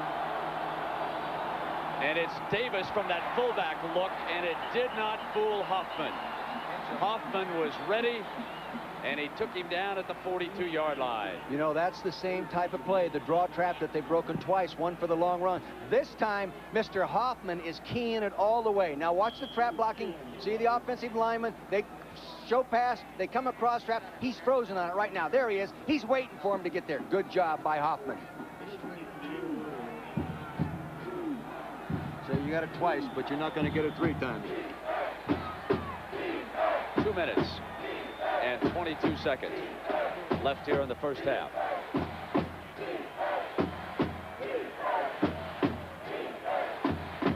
So the holder for field goals loosening up on the sideline. He certainly is not getting ready to come into the game as the quarterback when you've got Todd Collins over there as your backup and Gerbeck here on a 4-point shootout. 3rd down. Smith. The pocket holds up. Gerbeck goes to Toomer, and he overthrows him. Reeser had the coverage, and Michigan dearly wants to test Walter Bailey's replacement. You know, I really think they called that anticipating man-to-man coverage. They went zone coverage. Tough to run a deep corner against a 3-deep zone. I'm surprised that they didn't have a layoff man for the first down underneath that deep corner. See, not much of a chance to get a corner pattern on a 3-deep zone. That was Shane Parkour. You caught the 2, and that was 21 coming to help out from that zone. Now it is Stapleton, and Kaufman will let it roll dead at the 18-yard line. 40-yard punt. Mad at himself there, Brent. Kaufman's mad at himself. He shrugged threw his head back there. He should have run up there and fielded that ball. Well, that's one of the great scenes in sports, isn't it? Overhead from the Goodyear blimp. The Rose Bowl on New Year's Day. So many great memories from this game. Washington has all 3 timeouts left.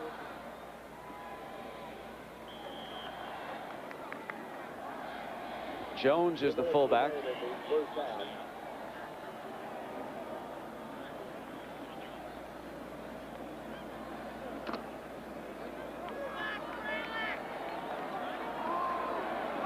Lincoln Kennedy is the left tackle. And it's Jones stepping to the right side, and again, nothing doing with that running game as Aga Khan, Ninaf Aga Khan, who was born in Baghdad, makes the stop for the Wolverines. He did a real good job of taking on the offensive tackle, Tommy Gallagher, and just knocking him back almost right there and just waiting for the ball carrier to get there and made the play himself. Didn't need much help. Nice job. So there is big Lincoln Kennedy, drama major. He'll take the spring off to go to the NFL combines, then he'll come back and get his degree.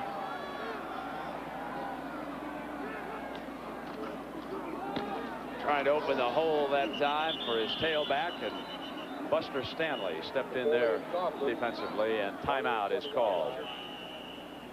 Big Lincoln at 325 pounds. He says he's working on keeping his weight down, but look at this agility. Look at this agility. Good footwork, good hand placement. Did his job, didn't he? Yeah. He can't block all 11.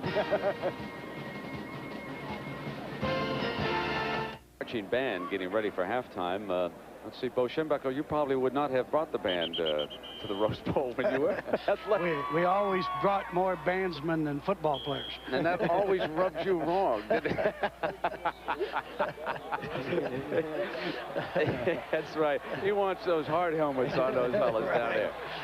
Now it's 3rd down for Washington, leading Michigan by 4. Kaufman battling. See, in Washington, it comes back with the same kind of play. They run the quick trap there with Andrew Peterson trapping across the ball. For a moment, like the ball went down, and he might have lost it, and an offensive lineman was forced to pounce on this ball. Let's take a look at this. Real quick trap. You see him pull right there. He gets a kick out block. There it is. He gets hit at the point. Now yeah, he does fumble that. It comes out. Fortunately, Pete Pearson picks it up, number 71.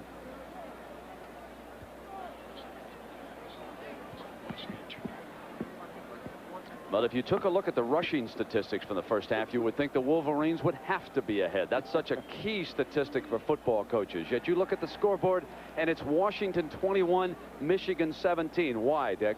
Well, you get the big plays. You know, you get the big play in the passing game that we sit up here and say, hey, maybe that wasn't even a touchdown, you know. But John Wardell sometimes average per rush can be misleading, too. Safety for Michigan is Derek Alexander. Wardell punting. And Mark Brunell is also on the field. Just in case they got a look. And Verdell gets a Washington bounce, and Alexander will let it roll quietly to the 20-yard line with 48 seconds to go. That's a 53-yard punt. An experienced punt returner like Derek Alexander should have picked that ball up. He wasn't threatened. Probably cost him at least 12 yards right there. 47 seconds. Michigan doesn't have any timeouts.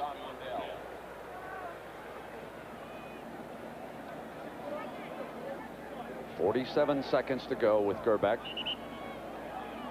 Alexander, Smith, Toomer, and Wheatley. They're all on the field now for Michigan here at the end of the first half.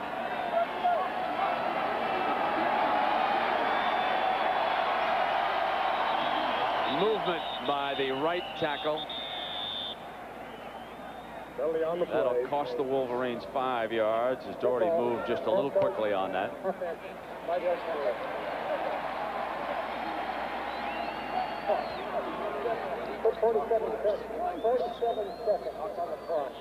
They're putting 2 seconds back on the clock here in the Rose Bowl, so it'll be 47 seconds to go in the first half.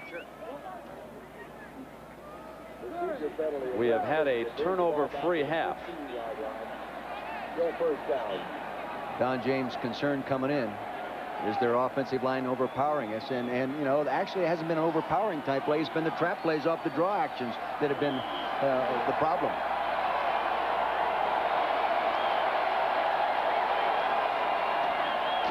This is Wheatley. Mason was there along with Clifford.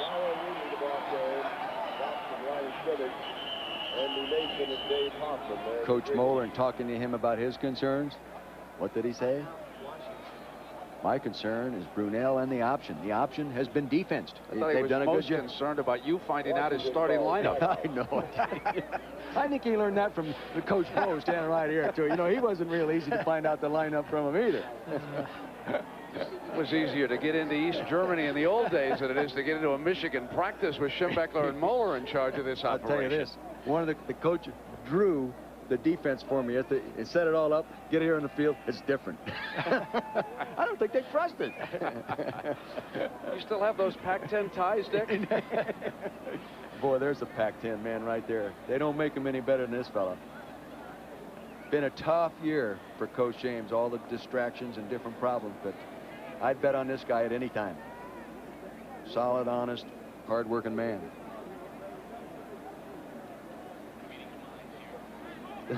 That's your graduate assistant right there. He's talking. Look at the difference in the size. He's saying, look at now. And he's talking softly as he speaks.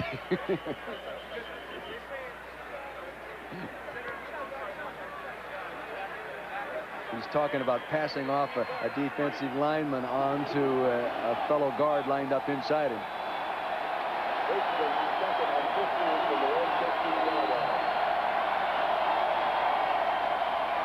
Gerbeck to McGee at the 24-yard line with Hoffman all over the tight end. Two big plays for the Wolverines here in this half, and it was McGee who caught a touchdown pass from Gerbeck, and Wheatley who exploded around midfield for Coach Muller. And timeout is being called by Washington with 30 seconds left on that clock.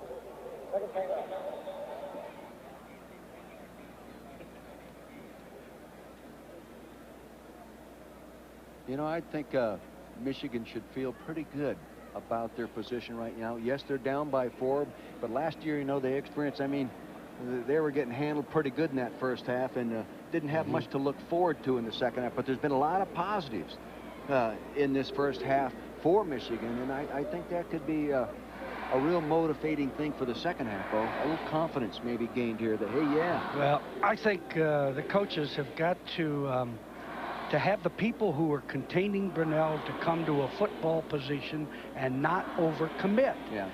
Make him stay there and not let him get outside, because once he gets outside, the secondary doesn't know where the receivers are. Yeah. And he's too dangerous outside. They've got to get those people to keep him inside. As you watch the scores flash by, you don't have to be reminded of what follows us here on ABC, the Sugar Bowl for the national championship. Miami, number 1, Alabama, number 2.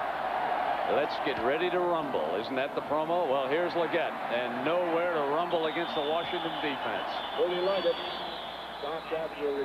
Mike Lustig hitting him with 23 seconds to go. James Clifford at the bottom of the pile for the Huskies. And the Huskies do get the ball back. A wise use of a timeout. And they will send Jason Shelley back as a return man. Chris Stapleton on the He caught the big and somewhat controversial touchdown pass here in the first half. He was giving it up as he was crossing the goal line, and there remains some doubt as to whether or not he did break the plane. The key vote belonged to the official who made the call, however, and the touchdown stands. He still would have been inside the 5-yard line, wouldn't he? There's the high punt. Shelley to the 44-yard line. Jason Shelley took 7-yard return on that 38-yard punt, and the final 13 seconds here of the first half.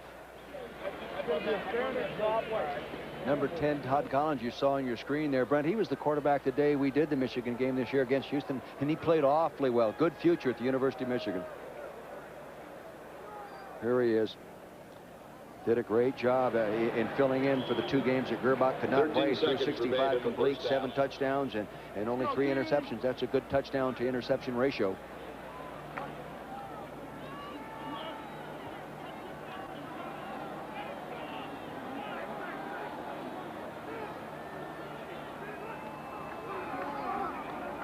Brunell to Shelley.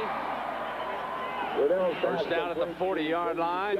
See, they don't have any timeouts. You just got to get up there. I don't think they're going to get the play on. They're just moving the chains. The clock stopped. They've got 4 seconds left on that clock. I think you just snap it and down it. Oh, they got to go with 4 seconds. You got to go with the clock having stopped here on the first down. Yeah, might as well. He's got to go throw it into the end zone. Yeah, see, he wants to get a good huddle call, Brent, and get a good play and take one last shot.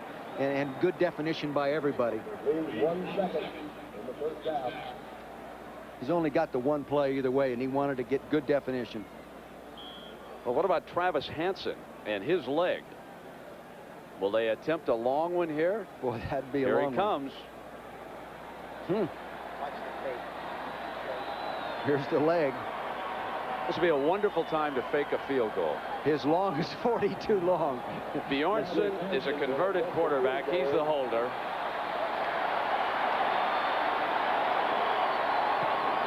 Nowhere close. And the first half comes to an end.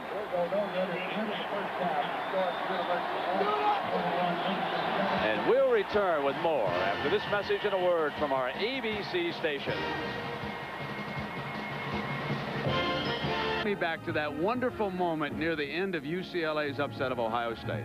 Well, Brent, the game was almost over, like 55 seconds to go, and I'm standing there, and some players say, hey, Coach Hayes is walking across the field. Now, knowing Coach Hayes, I wasn't sure what frame of mind he was going to be in when he got there, but he came over to congratulate us, and he said, good job, your coaching staff, you, and he surrendered because that was a national championship team. At least he thought it was going to be. Now, Bo, you were down in the Orange Bowl, meanwhile, and it played an impact in your coaching life. Well, that night we were playing Oklahoma. We were the first Big Ten team to play in a game other than the Rose Bowl game. And they flashed up on the scoreboard that Dick had beaten Ohio State, and that gave Oklahoma a chance to win the national championship. They ended up beating us 14-6. And he's never forgiven for me. Yeah, now, I haven't liked him ever since. Folks, let's get to some highlights of the first half.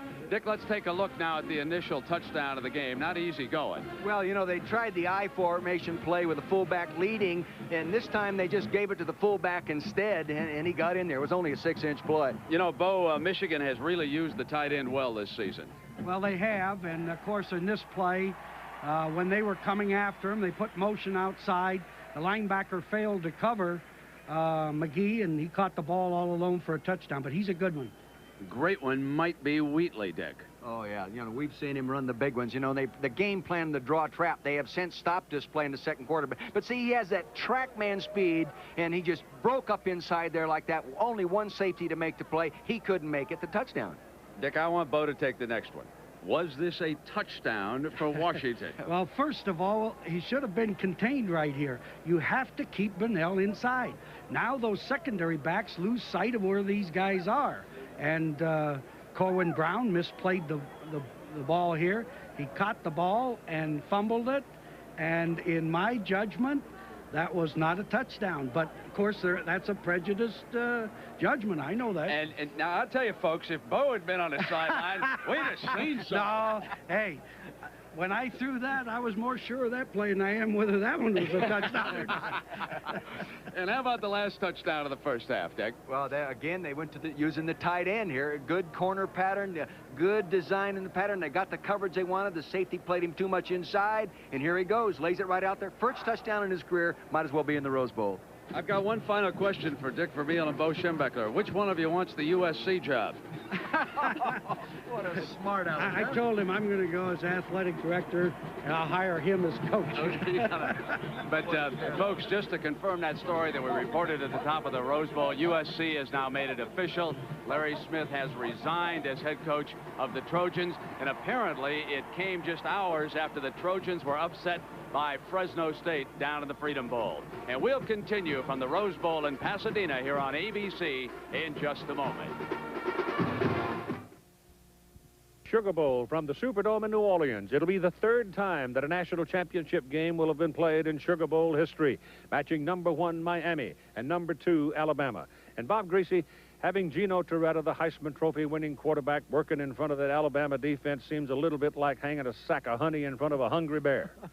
Well, that defense is the #1 defense in the nation. They have 7 all-conference players on that defensive team, 4 All-Americans. They are outstanding. They're 2 defensive ends and they're 2 corners. It'd be a great matchup to see if the Miami offensive line can handle the rush and if the wide receivers that Miami has, led by Lamar Thomas, the All-American, can get open on those corners. And don't forget, there's a reason why Gino Torretta won that Heisman Trophy. He is a tough guy. Miami, Alabama could be a game for the generations coming up next in the USF&G Sugar Bowl on ABC Sports. And Keith, our second half won't be too bad here either. And we'll have more after these messages from our ABC stations. Welcome back to the 79th Rose Bowl from Pasadena, California. The Pac-10 represented by Washington and Michigan of the Big Ten. Dick Vermeil, the numbers from the first half. Well, you can see that Michigan has won the battle running the ball, and Washington has won the battle throwing the football. Brunell in this first half was spectacular. Did an awfully good job, Brent, throwing that ball. 12 of 15, 223 yards and 2 touchdowns, no sacks. Wheatley, 11 carries for Michigan, 120 yards rushing. Now they both got to get a balance in that offense. Michigan trails it by 4 points. Travis Hansen from Spokane to kick it off. Hayes back deep. They've been kicking away from Wheatley. They have been putting it in Hayes' hands. And he is stopped at the 12-yard line by Butler. Hillary Butler with a great play for the kickoff team. Hillary Butler is a backup inside linebacker that's played well when he's had the opportunity to play behind James Clifford. That was an excellent play. Good speed, and got in there, knifed his way through. Nice job of covering a kickoff. Nice way to start the second half. Set the tempo for the defense with a special teams play. Kokozo, Doherty, Everett, Skeen, Jenkins, the starting offensive line on the field for the Wolverines. Leggett and Wheatley are the running backs. Toomer and Alexander the wideouts. Wheatley with a crease. Wheatley to the 35, 40. Wheatley could explode. He's a former state sprint champion. He'll score. Woo!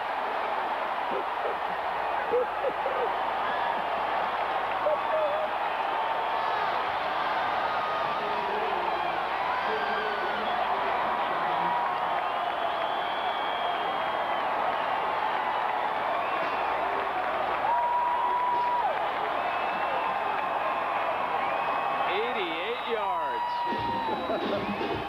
And he did it pretty fast, too. 12 carries, 208 yards already. Wow.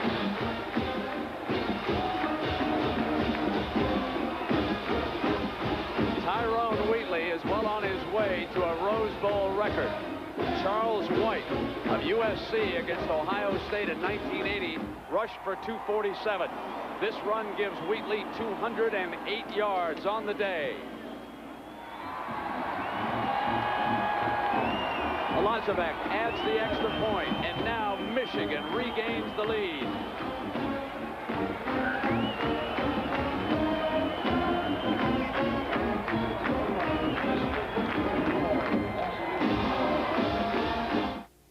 You have just watched the longest run in Rose Bowl history.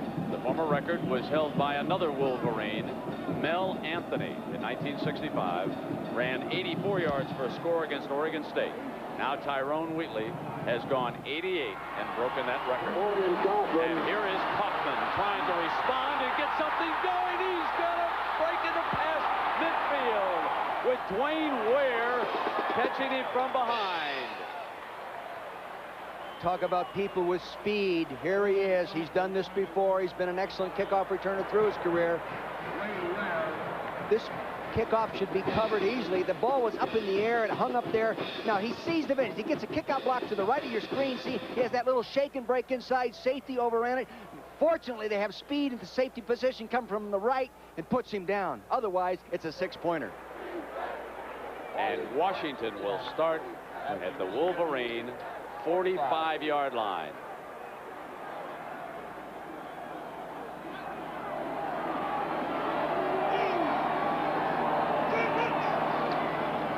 Brunell on first down. The swing pass to Matt Jones, the fullback. Dyson takes him out of bounds at the 39-yard line. Going to take a look at that touchdown play. Plays don't always go where they're supposed to go. It was supposed to go over here. It didn't go there. Big Dougherty is pulling to trap here. It didn't go there. DeMarco Farr slants bound inside. Go ahead, run it. Slants down inside. He sees the whole backside right here, and he just keeps going straight ahead. He says, heck, it's nicer right here. Now, you can see how valuable speed is. He's in between two safeties. They can't collapse outside in on him. Too much speed. Berry is the tailback. Turner the fullback. Berry behind Turner, and Stanley rides him down within a yard as Tyrone Wheatley, who won 3 track events while in high school in the state of Michigan. The 100, the long jump, and also the high hurdles. He is an extremely talented athlete who checked in a little bit heavier this year. And mark it down that Tyrone Wheatley, going into next season, will be one of the most celebrated backs in college football. And we did the third game of the season, and he wasn't a starter. Third and short. Turner for the Husky, first down. Peoples couldn't hold on, and he blasts his way to the 31-yard line. Really got his pads down into the tackler that time and really fought his own way for that first down, Brent. Good individual effort by Darius Turner. Well, the contest between Wheatley and Kaufman has been no contest so far, has it? Kaufman looked good on that 47-yard kickoff return, but Wheatley headed for a possible Rose Bowl rushing record. He already has the longest run now for a score.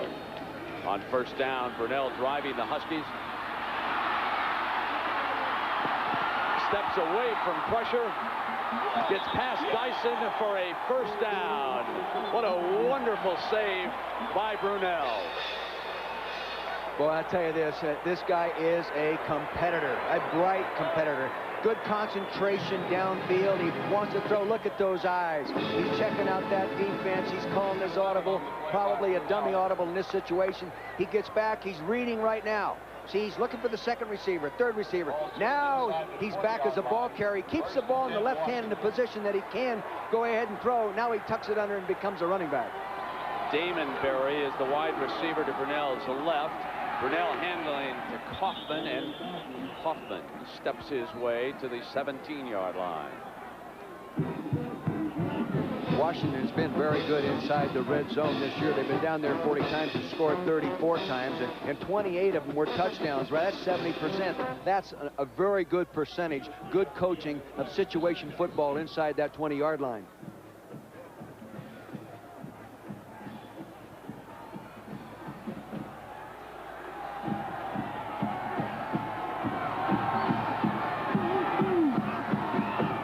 Big toss, complete to the 1-yard line. Brunell off a beautiful fake, hits Bruner. See, he faked the toss, like you said, Brent, and that pulled the strong safety who has support. See, he's got to come up there and be in a contained position. He fakes the toss, pulls the safety up in there. See, fakes the toss, good extension right there. That pulls the safety up, play and run. He throws this tight end pattern in where the strong safety would normally defend. Good execution. See, the strong safety's got to concentrate on that tight end. He should be reading them on those kind of defenses. Here's Kaufman. Touchdown, Washington. The big offensive line that time showed that they can come off the ball. Not as big as Michigan, but they're strong. They came off. No penetration allowed. Touchdown. Offensive line. See, they come off the ball here and all man-to-man blocking there. Good fun. He picks up the linebackers. Awfully good job by Jim Neville in the middle of your screen, the center, and they get up behind him.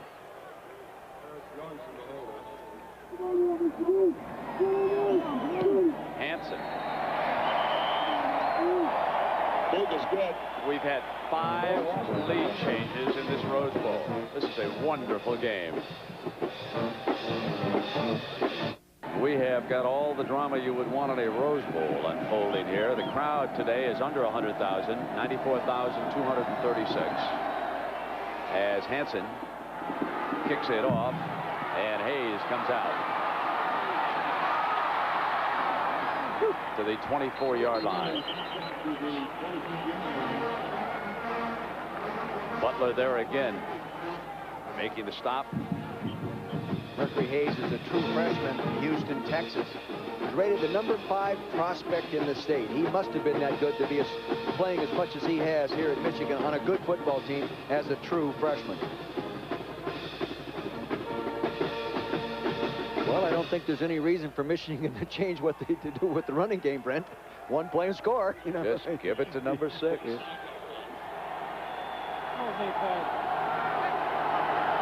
1 here.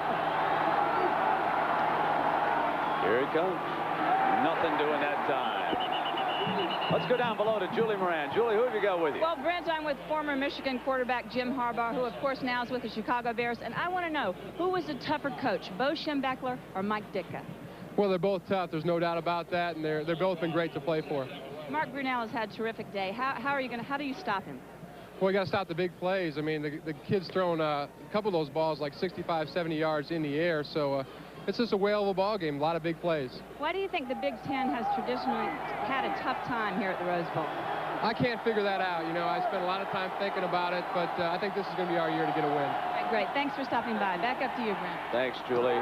Leggett gets popped by Fields, and that's one of the reasons why the Big Ten has problems. When you've got linebackers who can move like Fields, it's tough moving the ball. When you study these kids as they came out of high school, Brent, you know, a number of them were sprint champions. Jaime Fields right here, he was a sprint champion in the 100 meters. You know, 10-6, here he is playing linebacker. You throw the ball out there, it doesn't take him long to get to the point of attack. Wham, there he is, hello. And Leggett forced to come over to the sideline and kneel down.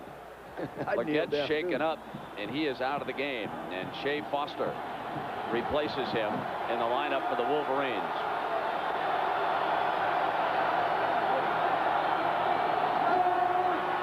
Gerbeck, Malvo,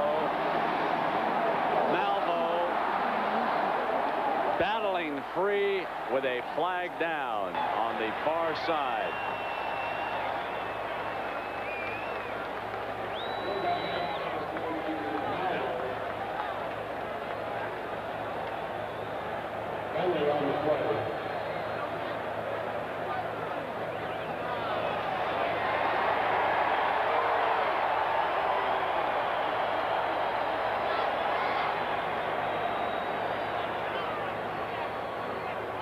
You know, the headset, you see the coaches talking there. It's really important to have a guy in the press box that doesn't narrate the game to you. Give you the facts, give you the figures, but don't keep talking to you. Every once in a while you put a guy on there, and he's like I am, talking all the time, you know. And, you can't have that kind of guy talking to you in a headset. Drive you crazy.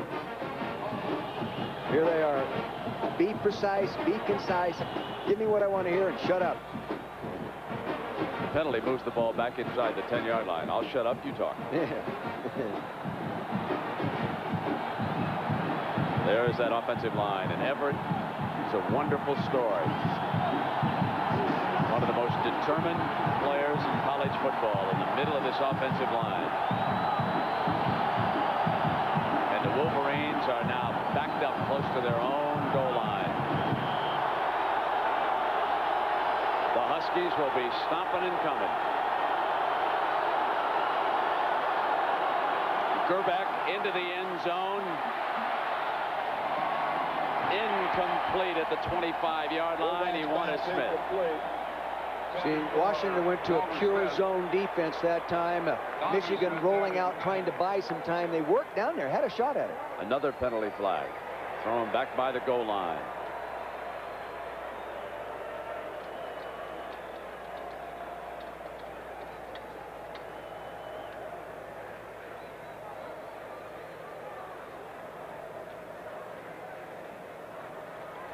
Who dropped the hanky, huh?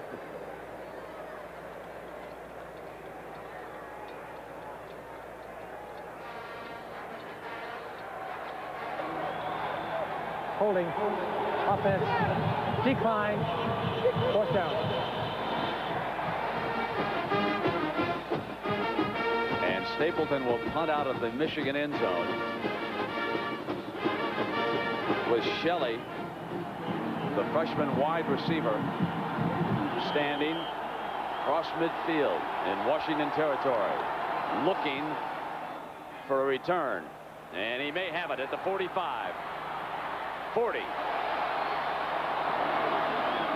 Down at the 35-yard line. 10-yard return for Shelley.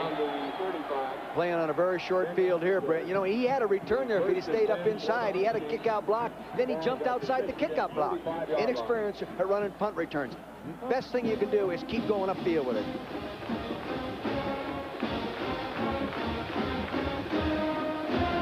There's Mark Brunell. You know, he's thrown over 200 yards 3 out of the last 4 ball games and having his biggest one today. From where they are in field position, with the one play that Erik Bjornsson wants to run, that flanker reverse and throw the pass, this would be an ideal spot on the field. Kralik is in the game, and Bjornsson goes outside to the right.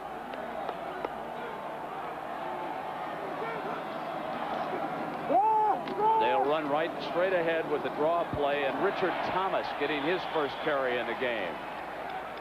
You know, Bjornsson told us about that play you were talking about, Coach, and he said, you know, we've been working on it for 8 games, and we haven't called it yet. If he doesn't call it, we're going to call it ourselves. Won't get the chance right now because he's leaving the game, and he was swinging his right arm like, come on, man, give me the ball. See, he's a converted quarterback. He volunteered to play receiver, and he'll be back at the quarterback position next fall. So it's Brunell with that quick drop, firing to Kralik, a little bit behind him and incomplete. Pass incomplete. It was intended for Joe Clark. You can sense Brunell's confidence growing in the pocket, the way he is pulling out and quickly setting up. And you know, because he has the ability to do both, set up in the pocket and throw accurately, set up and scramble out if he has to, roll out if he has to. He's not limited in regard to athletic skills. He's 14 of 18 for 246 yards throwing the ball against the Wolverines today.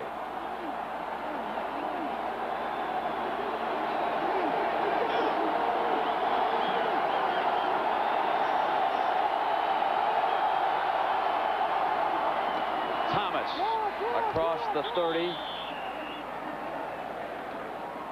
Richard Thomas, the ball carrier. Put the ball at, what, about the 27, 44-yard field goal attempt. Here comes Hansen. He's 3 for 4 from that distance coming in. You know, his brother is the kicker at Detroit. Had a great year, kicking 21 of 26 field goals, Brent. You really liked him when he was in college. I thought he was a Heisman Trophy winner. Yeah, you really liked him. Bjornsson is the holder. Here comes the 44-yard attempt.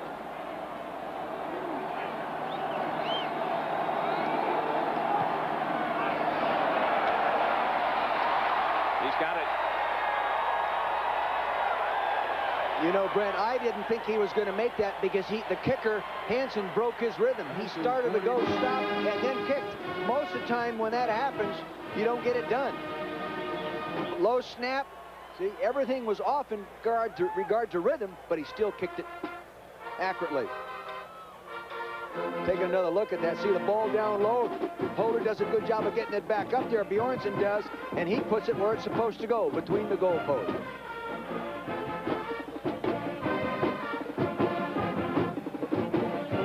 (31-24). 55 points on the board in this Rose Bowl, and still a lot of time to go.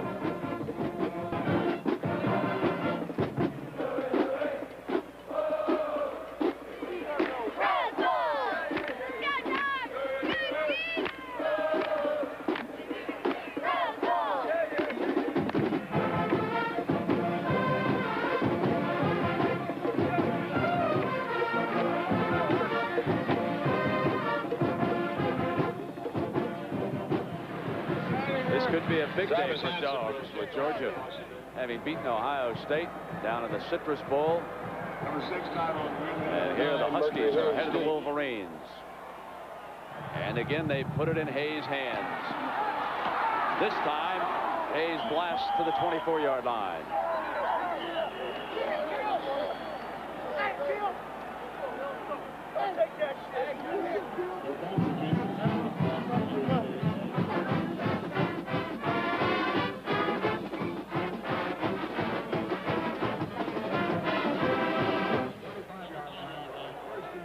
Let's look at the Michigan quarterback numbers right now. 11 of 22, having a pretty good day. Last year in the game, he was 13 of 26.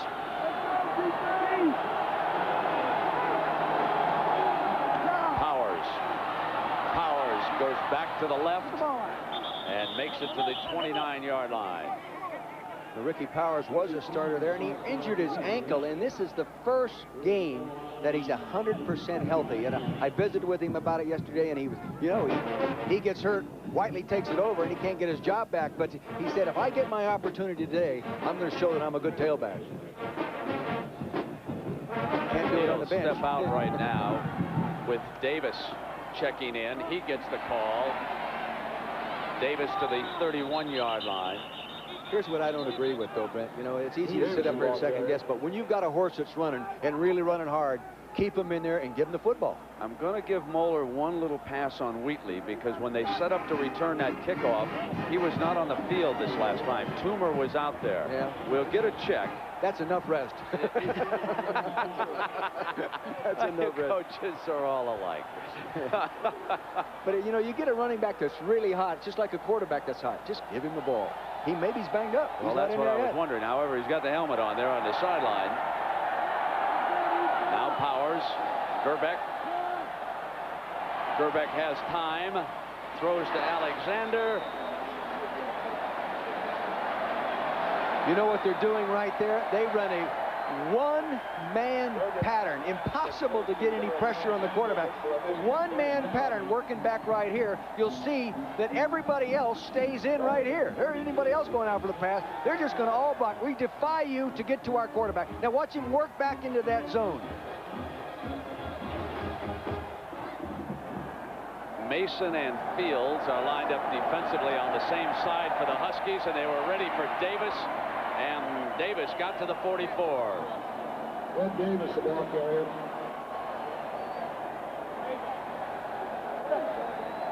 For you Washington fans who may have joined us at halftime or a little bit later, Walter Bailey injured a shoulder in the first half, and it's unlikely that he will return in this game. Reggie Reeser, number 5, is the cornerback. He is on the wide side of the field. There he is, and he has held up quite well, thank you. They're coming after him. Underneath the Smith, and it was Reeser who hit him first, with Pacoa coming over to clean up on the tackle. Real good job by Reeser releasing the slant pattern when the inside. As soon as he saw it thrown, he released back up inside and makes the tackle. Good job by Reeser. Now Gerbeck hit his last third down in this series. McGee scored a big touchdown for Michigan earlier, and you would have to think that the Wolverines want to get their tight end back involved in this offense as Wheatley returns. Wheatley and Toomer check in from the sideline. So McGee will line up and come in motion. And Wheatley, no surprise, and Farr couldn't get him down. He got the first down off a second effort. He has gained better than 200 yards, and yet this one may be the most important of the game. He may be a little bit short. This time they just go ahead and trap it again. See, and Hill, I think that's Butler that came down inside there and made that contact. Look at the effort. Look at, he's not a track man playing football. He's a football player. Here it is again. Now see him find it. DeMarco Farr, his 75 has him. He runs out of that. He's still not down. He works down. He's a little bit short. His knee was down. And they spotted the ball, and so it is just short, and the Wolverines will punt it. I think it's a good decision. But Wheatley is staying on the field. Wheatley is the up back in this formation. And Butler sees him defensively. Now both Butler and Hoffman point out that Wheatley is on the field. And so as a result, the Wolverines will punt. And Shelley makes the fair catch at the 17-yard line. That was a good decision to go ahead there. You know, the fans want him to go for it, but you're only one play out of the ball game at 31-24. Go ahead and punt it, play defense. With Dick Vermeil, I'm Brent Musburger. Washington, 2 possessions, second half, Dick, 10 points. Obviously, the changes and adjustments made are working for Don James' team. Michigan had stopped the running game in the first half, but they're having some problems here in this half. Kaufman squeezes through to the 23-yard line. See, they're given the opportunity, the offensive line, to put some weight forward and just come off the ball and nail people in their zone blocking scheme. Like that time, they just came off and he ran back behind the nose guard.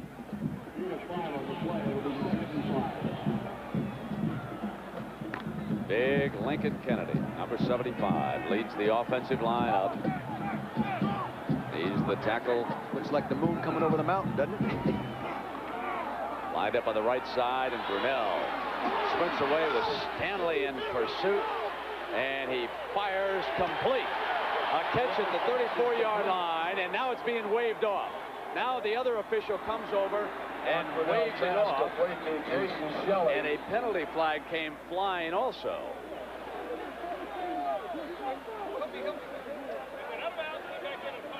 Did he go out of bounds and then come back in, Dick? I think he did here. Look to the left-hand side of your screen. See, he's out of bounds right there. You can go out of bounds and come back in college if you're knocked out of bounds, but you can't do it if you're not knocked out of bounds.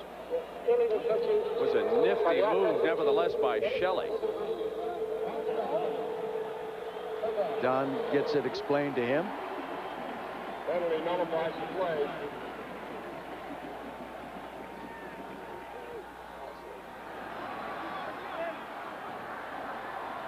So a very costly penalty in this situation.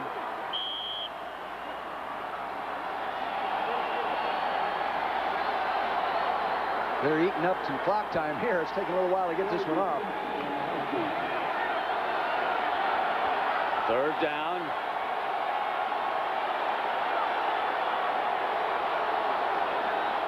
Brunell slips, regains his balance. Dyson's got him at the 5-yard line. He lost his balance pulling out, and he just could not avoid the bull rush. See, that's the one negative to that pedal technique. See, he's left-handed, and he pedaled without turning his shoulder to sprint back, so he could see better to his right that time. Couldn't do it. See, he's a left-handed passer. He comes straight back. Now, see, he stumbles right there. Regains his balance. Sees Buster Stanley, number 60, flushes him. Wham! Here comes his partner, Matt Dyson. A 16-yard loss. Wardell must punt out of the Washington end zone.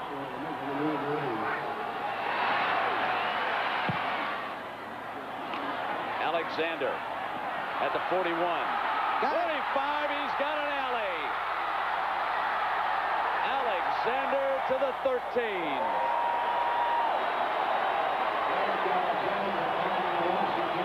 A 29-yard return off a 34-yard punt. See what he did? First off, it was a lousy punt. See, the coverage couldn't get there, but watch what he does. He attacks the coverage people. They don't come to balance, see? They're still running up. Matt Jones doesn't come to balance. See, they're reaching for him, and he just goes right up inside. He's averaged over 13 yards a carry all year. In punt returns, you can see why. Courageous punt returner. The chance Michigan's been waiting for. Alexander's the slot man to Gerbeck's left. Wheatley's in motion, and there's movement all over, and the Huskies are claiming that Jenkins moved. And they're right. Big Drizel. That is a costly penalty down there going in. It'll make it 1st and 15.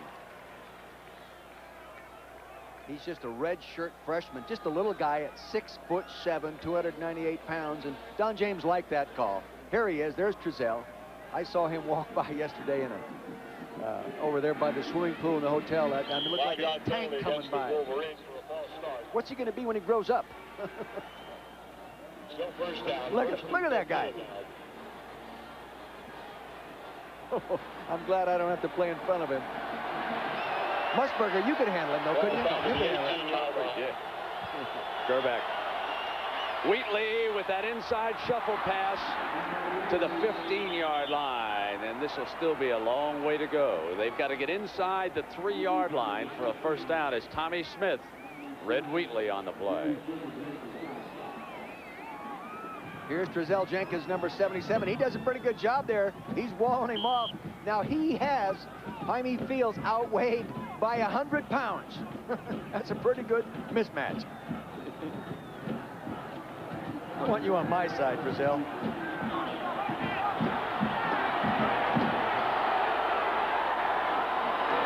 Gerbeck floats one to the end zone, and Alexander and out of bounds. It will now be 3rd down for the Wolverines with the ball at the Washington 15-yard line. Tough to run that kind of pattern when they go zone on you. See, they backed off and played zone coverage, and it's tough. It really is tough to drop it in. As Sid Gilman used to say, drop it down the stovepipe right down. Just climb the ladder and drop it down the stovepipe. Couldn't do it. And Alexander shaken up. Smith and Hayes, the wide receivers, along with Toomer. Gerbeck has 3 wide receivers. Gerbeck incomplete. Toomer and McGee were in the neighborhood, and so was Reggie Reeser there. Somebody made a mistake there. You don't want 2 receivers at the same spot in throwing a pass pattern, because what you do is you draw other defenders. Here's Toomey, the freshman from Vallejo, California. He has bump and run coverage, does a good job of getting underneath it. See, he gets up there, but McGee had worked over on like a tight end seam post down there right into him. Too many people shaking hands in the same area. A 32-yard field goal attempt for Peter Alazavec.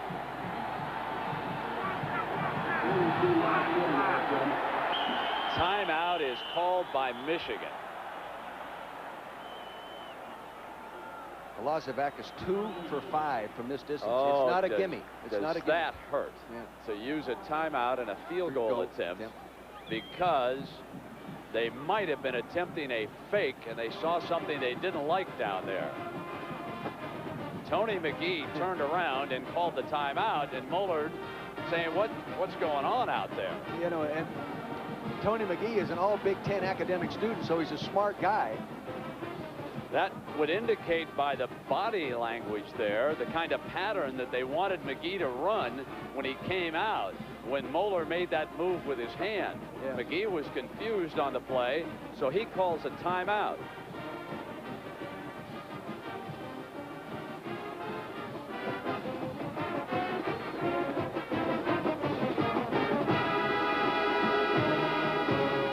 You know, we do want to pass along condolences to the family of William H. Nicholas. He was the former Tournament of Roses president. He passed away on Wednesday, and he certainly was a key figure in the development of sports here in the Los Angeles area.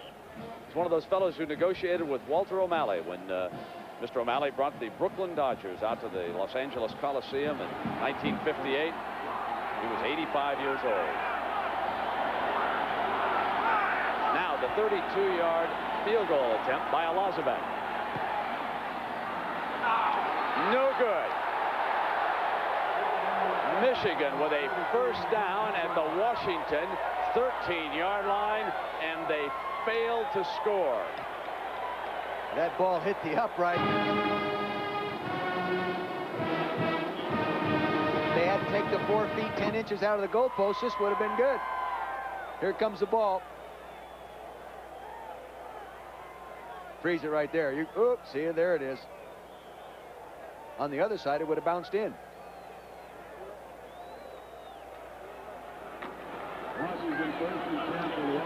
So now it's Brunell and the Huskies, leading it by 7. 2 minutes to go in the third quarter. The toss to Kaufman. Fumble! Michigan indicating they've got it. They've got it.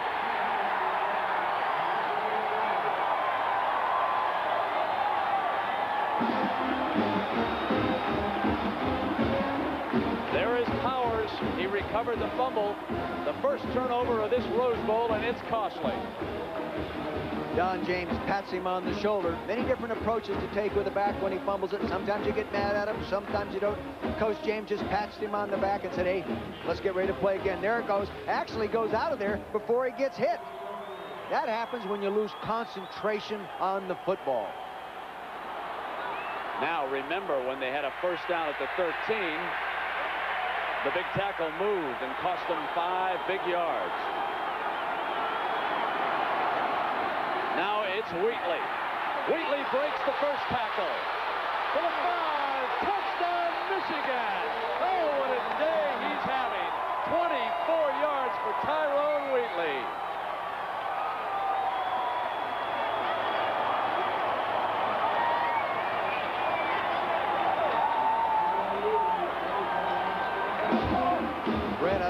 say I told you so, but when you've got a guy running a football, run him, and run him. A good eye draw play, just a straight draw, not a draw trap. Got a fullback lead block right there. Poor tackling by Clifford right there. Shane Pauakoa, poor course to the ball as a safety. Speed up in between. Amani Toomer gets a good block. Downfield touchdown. 15 carries, 235 yards. He ain't finished yet. Well, the Wolverines and their fans hope so. Washington would like to see him slow down a little bit. I tell you what, we ought to hire Bo out to go around the country and talk to running backs. He'd make a hell of a lot of money, wouldn't he? See, that's unusual. Michigan is tied with somebody. Yeah, 2 in a row. Bo, where were you when I needed you?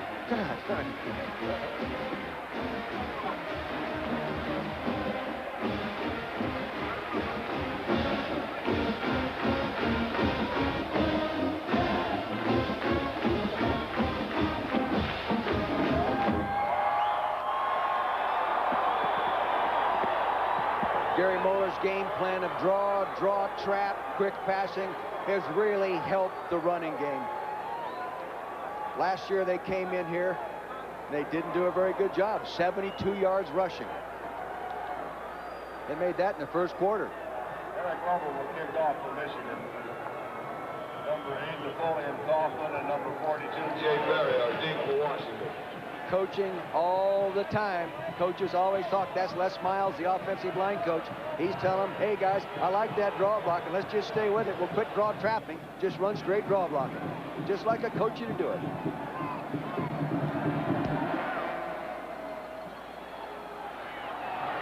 Now it's Berry. Berry. Woo. To the 28-yard line, and it's Washington's turn. And you can see the numbers, folks. It says it all.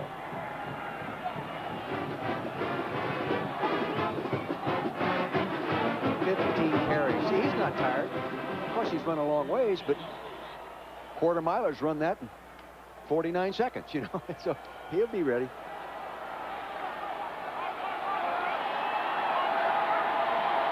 Brunell and the Huskies. Play change at the line.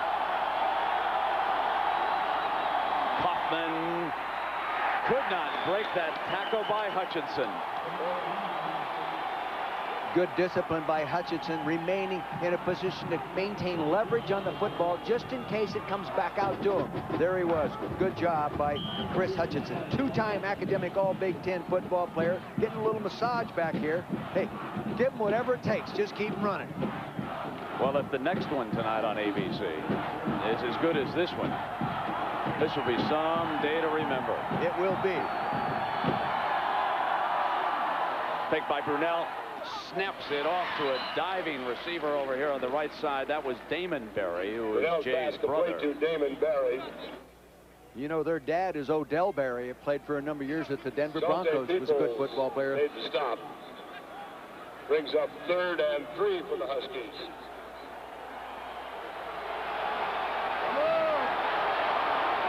Darius Turner. They're a little bit late getting their players in.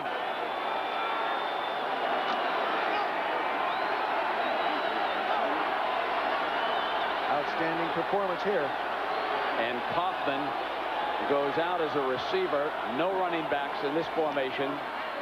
Brunell running out of trouble, gets past Morrison, and he's down at the 45 with a first down for the Huskies. Geez, were they that time they put the running back in motion, like you said, Brent. He ended up one-on-one with Chris Hutchinson going down the sideline. If he was not flushed and could throw that, it was 6 points all the way. Seconds ticking away here on the third quarter. When you rush a quarterback that can move around like Brunell, you're really, I think, smart to assign a defensive lineman inside just to squat and wait for him to get there. Come back for the fourth quarter. We may have one for the ages after this message and a word from our ABC station. We're back for the final 15 minutes.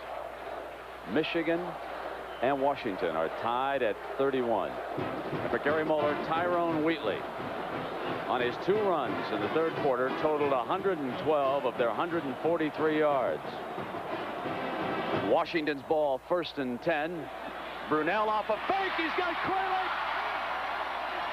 And what a beautiful fake that was by the young man. Pass complete to Mark Bruner. He goes to Bruner, and he had Kralik breaking free on that dick. When you run play action, you freeze those linebackers inside like this. See, now watch him makes nice fake. See the nice fake, keeps it in the belly, sits back inside. Now the tight end works over inside there. No one on him like that. See, no linebackers around it. He throws him completely. Good job. Gets his feet back around, finds his target, and lets her go. Ball at the Michigan 39. Turner and Kaufman. Kaufman. A hole on the outside, and Kaufman past the 35 to the 34-yard line. On the desk. See, when you're that quick, you can hit up inside. If it's not there, and you can find a place to slide to, you have that quickness to accelerate between before the backer can fill it. Good job by Napoleon Kaufman.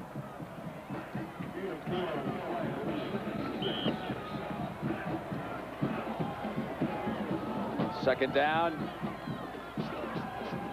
We have Bo back here. We're trying to test his heart operation that he had a few years ago, or what? We're seeing a great football game. Brunell. Incomplete, and he was under a furious rush that time. So, Bo Schembechler, I guess my question to you is, how often did you get involved in a 62-point shootout? These are the toughest games in the world to coach. I want you to know, because you're not sure your defense can ever stop the other team from scoring, and you know every time you get the ball, you have to put some points on the board. It is now 3rd down for the Huskies. 3rd and 6 for the Huskies.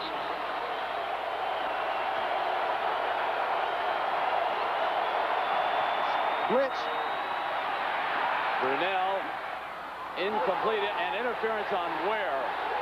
Ware had locked up on Damon Berry, and it was quite clear that it was interference. Quite clear that he didn't see the ball. No need to interfere. Couldn't catch it if he had a ladder.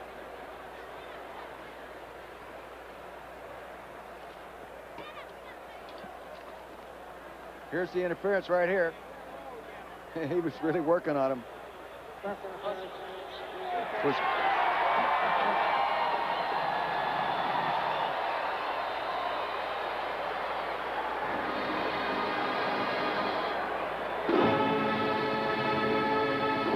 He's exhausted. Doesn't look very emotional. Don't you know the score's tied? This is getting me back to the Northwest, man. With this smog and heat and everything down here in Southern California, it's no life for a Husky.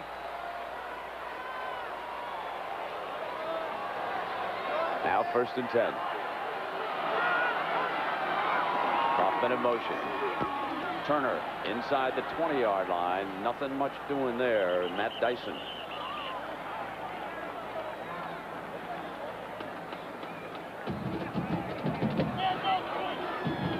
You know, I was told by one of the coaches, in fact, it was Jeff Woodruff that told me, the quarterback coach there at Washington, that after Brunell came back from his knee injury, he became a better passer.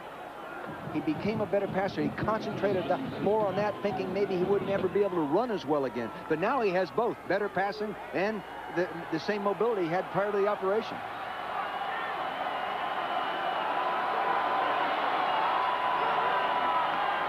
Brunell for the end zone. Overthrew Shelley. Did a good job. Down. Good job of disguising the coverage, Brent. They showed man-to-man and dropped off and went zone. Good job, good signal calling. Hard for the quarterback to read it when it's like that. Here's the numbers. You can see Michigan yards rushing 255, balanced out by Washington's passing 252. Hey, that's the score. 31-31, that's the stats. Time and possession to Washington's favor. Turnover, the one score from Michigan. If Washington does not get a first down, look for Travis Hansen. 3rd and long. They have to get to the 10-yard line for a first down. And Brunell stepping to the left, fires incomplete. Corwin Brown, and interference, a late flag. He took Fralick down, and the flag came flying on Corwin Brown. I think it's a good call, Brent. He got there before the ball did. He had a good break on it and everything, and he really went after the ball, but he went through the receiver too soon. See Fralick coming off, he's underneath, they're playing a double zone, so there's a safety sitting back in there to that side of the field, and he sees it. See, he's there really early. No attempt for the ball either, just a shoulder pad into him. Not a good play by Corwin Brown. Giving the Huskies a 1st and goal early in the 4th quarter.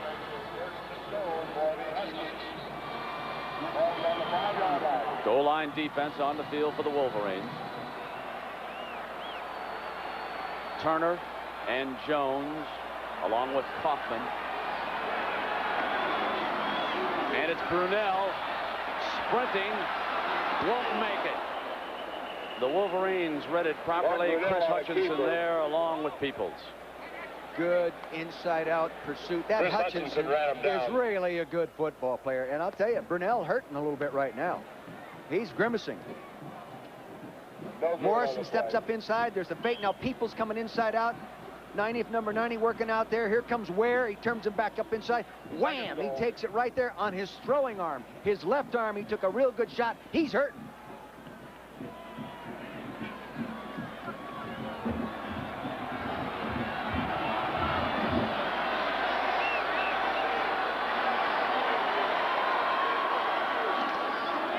This is Kaufman picking his way, and he is stopped short by Peoples again. Napoleon Kaufman carried. You know, as I sat up here and looked down on the field, thinking about that 1st and 5 on the goal and knowing how tough Michigan is down inside that 5-yard line, I'm thinking, boy, what a good time to come with a real strong play-action pass. Now it's tough to throw on 3rd and 5 down here, really, because the defense has all the edges. One thing they haven't run, though, is the quarterback draw. Real good area to use it. With this kind of quarterback, I'm sure they have it in their offense. I know because I've seen it on tape. They do have it.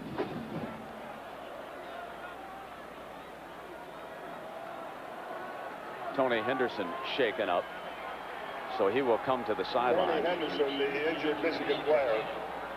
And that allowed Brunell the opportunity to go over to the Washington staff, and now he must come back into the huddle as the clock has started. And one thing they have to defense here, too, is the 3rd guy in backfield, the quarterback that can run. Brunell brings the option. He'll go to Kaufman. Nothing doing. And you know who is there again? Peoples. Well, Bo, you said Peoples was a real good football player. Well, he had a great goal line stand. He was in on all 3 of the plays. All 3 of those. They're loaded up with a formation strength to the left side of your screen, so they're trying to leverage the defense, get leverage. Hutchinson does a good job, turns him back into Peoples. Now he gets the rest of the people coming. Look at those white jerseys. They don't want him in the end zone. Good job. Now a 22-yard field goal in tight from the right hash mark. He has missed 1 of 2.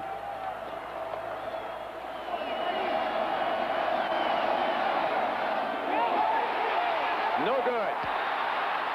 No good.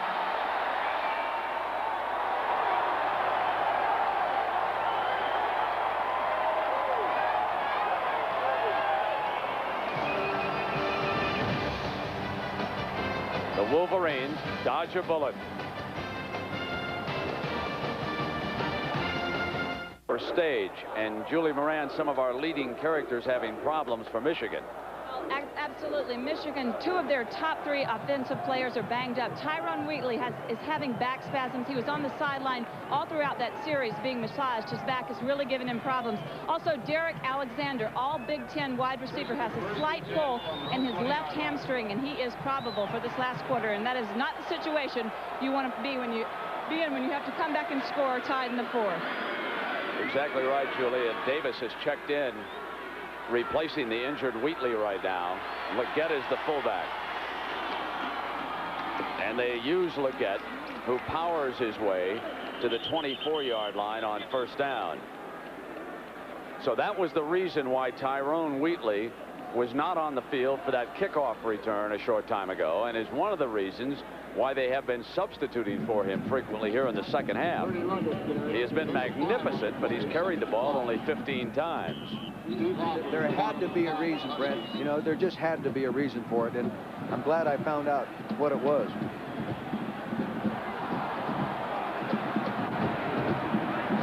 Looks like they're coming after him again. Now Smith backs off, and Gerbeck fires complete to McGee, just short of a first down. Gerbeck showing real good poise. He wanted to throw the flanker curl outside, way wide to his right. It wasn't there. It wasn't there because the defense had worked out underneath it, so he comes back inside. Good job. You know, Elvis Gerbeck, and your heart goes out to his Croatian relatives over in Europe.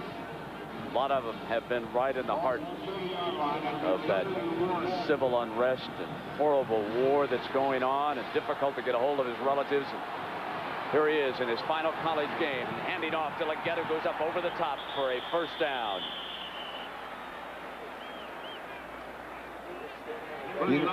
You know, the other thing I would be concerned about now if I were Moeller is I don't have a cinch field goal kicker. You know, I can't think about just eating out the clock, driving it down there, put it in the proper position, and let him pop it through. So that changes your thinking in this situation with 9 minutes to go, tied score 31-31, and you're not sure you want to dump all the responsibility on your field goal kicker, who is still immature and not ready to do maybe the kind of job it takes to win a ball game like this.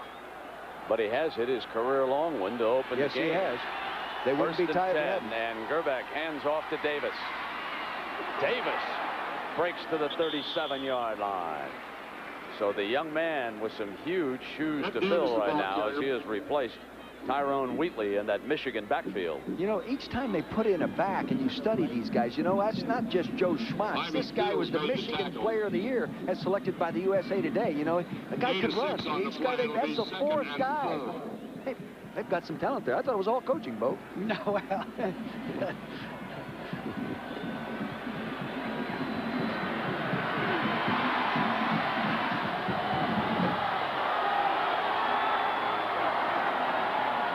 Leggett on the draw. First down.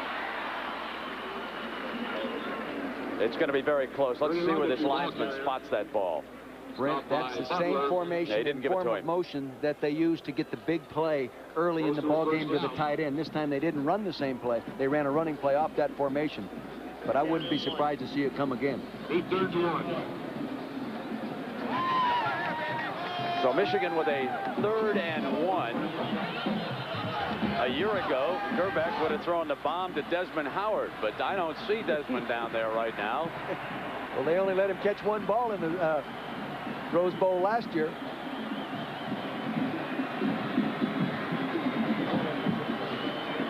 People can watch Desmond tomorrow on ABC. I think he's caught too many balls in the NFL, come to think of it. No. So with Dick Vermeil, Julie Moran, and Bo Schembechler, I'm Brent Musburger. Very nice to have you with us on this New Year's Day. We settle in now for the last 8 minutes with the score tied at 31. And Gerbeck calling the play at the line on 3rd and short.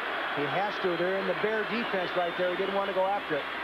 Davis gets the first down, and he is popped at the 45.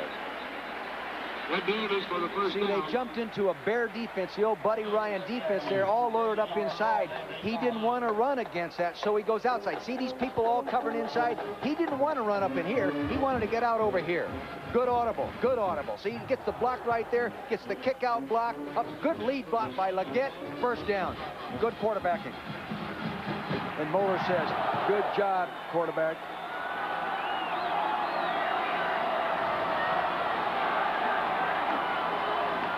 Fake to Leggett. There it is. There it is. Got McGee, and Reeser forced to come over and make the stop. We just talked about that a few minutes ago. They came with it again, but they didn't use motion to do it. They just lined up in it. You see what I'm talking about? 2 tight ends to the left side of your screen. Play action fake now. Safety working away. See, no one had him right there. There's Jaime Fields. That worked earlier for a 49-yard. touchdown. Be smart, he says. Now a 32-yard gain, 5 catches for 102 yards.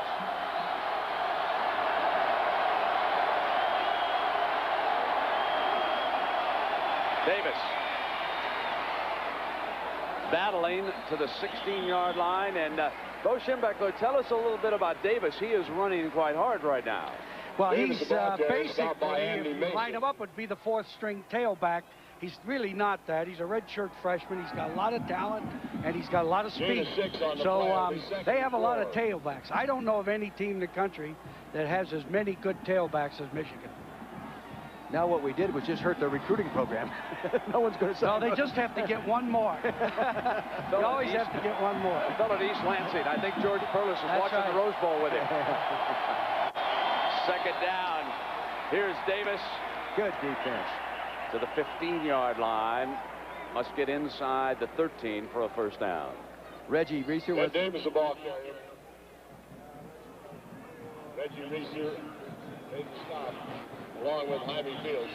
Reggie did a real nice job of coming. He's filling in real well for not having been the starter, a redshirt freshman out of John Muir High School right here in Pasadena. He's playing in front of his home crowd. No wonder he's playing so well. The Huskies have been really tough inside the 20 this year.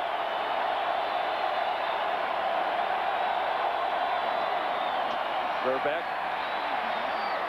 Caught. Touchdown, Michigan. Markey.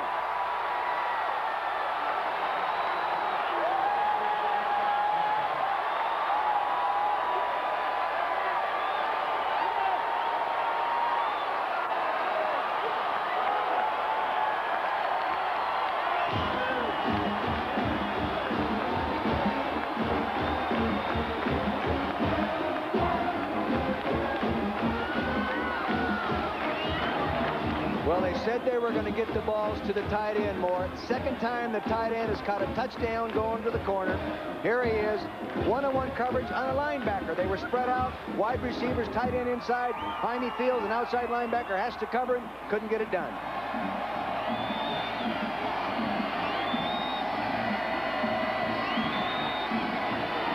Alazavec.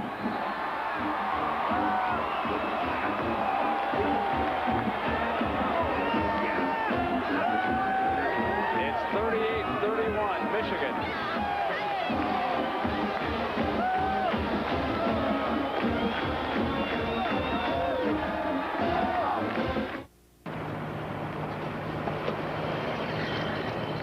San Diego tomorrow for the NFL playoffs.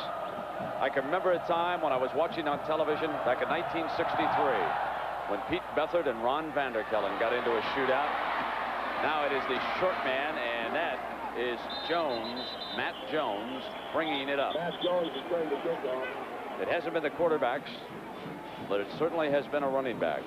Tyrone Wheatley, who's having a back problem, and you can see that they're working on him in an effort to get him back. He's carried 15 times for 235 yards and 3 touchdowns, won an 88-yarder, which is the longest run ever in the Rose Bowl. I think here it's critical that they use high percentage passing. Don't try to get this thing back to a tie situation in 1 or 2 plays. Just take your time, be patient. You got a lot of it, and you have all 3 timeouts. Here's Berry to the 35-yard line. Jay Berry, the ball carrier. Here's another school with a lot of fine running backs we're watching play. The University of Washington. Damon Berry.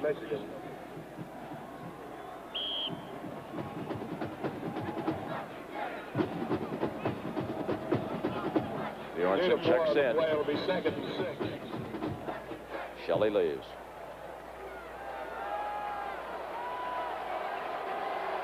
Ball's at the 36-yard line. Toss, and here comes Bjornson looking for that pass. Bjornson standing in, fires to a diving receiver, but it was too low at midfield. Incomplete. This one will be waved off. Bjornsson did a good job. He had the post pattern covered. He had the post pattern covered. Now, you'll note it was a reverse. It was a reverse pass. They wanted to throw the post pattern down here. The safety stood back there and took it away. Presence in mind, because he is a converted quarterback, he goes to a secondary receiver. Real good job of getting it there. Otherwise, it's a wasted play. It ends up being incomplete anyway because he throws it a little bit low. But good judgment on his part. Tough spot to use a trick play. Very Leisha tough. in 3rd and long now. That was a real gutsy call at that moment in this game. Brunell, and he picks it up anyway. And it's Mack. Mack across the 40 to the 36. So Brunell calmly comes back on 3rd down with a 28-yard gain. The young freshman cornerback Ty Law made a mistake on this one. See, quarterback looking away, comes back. Good poise, good protection. Now Ty Law comes up here. Just make the tackle. See, just come up to bounce and make the tackle. That should not have happened. Now, what Don James must be thinking about as we come down to 4:25 is get his staff ready to call a 2-point play. If they do bounce it in, they'll go for the win in this situation. Now it's Brunell. Snaps one off to Kralik. And it's Kralik to the 25 and close to another 1st down, depending on the spot. Moves the ball to the 25-yard line. We were talking about 2-point plays, Brent. You know, Washington is 2 for 3 in that situation this year, and that's really good. I mean, that's a high percentage of 2-point success. They come down to the final 4 minutes with all 3 of their timeouts. Moeller and Michigan used 1. McGee, remember, had to call it during what appeared to be a fake field goal situation. Wolverines have 2. It's 1st and 10, and now Washington is going to use 1. Timeout in the Rose Bowl. Michigan leading Washington by 7. Let the herald sing. It's the national championship game tonight in the USF&G Sugar Bowl game. Gene Stallings, Alabama Crimson Tide, and Dennis Erickson, Miami Hurricanes. Coming up next. Meanwhile, Keith, a little unfinished business here in the Rose Bowl with Bo Schembechler and Dick Vermeil and Julie Moran. I'm Brent Musburger. Happy New Year, everybody. This has been a great Rose Bowl game. 4:04. Now Brunell driving the Huskies. Movement in the middle of the defense. Great anticipation that time by Tony Henderson. He was either offside or awfully quick, one or the other. Holy mackerel, did he get off. You'll see it right in the center of your screen right here. You'll see these 2 people right in here. Watch the quickness. Boom, right through there. Wow, good arm over move. Hey, I don't know, maybe they snapped it out of rhythm. They snapped it early. Snapped The right guard was not ready for the ball to be snapped on that, and he came through the opening because the defensive lineman moves when the ball moves. Now 2nd down. Off the fake, Brunell. Brunell for Kralik, and he underthrew him. Incomplete in the end zone with Ware covering. Boy, and that's a tough pattern to cover. They take the outside receiver and run him to the post, run the slot man out and up. That's tough to cover, in that kind of coverage especially, bro. Henderson's play looms ever so large now. 3 minutes and 21 seconds to play. Michigan leading by 7. And it will be 3rd and 11 for the Huskies. See, by trying to get it all in one play, though, see, you leave yourself in 3rd and 11. Why not 5 and 6 yards at a time? Much easier, higher percentage.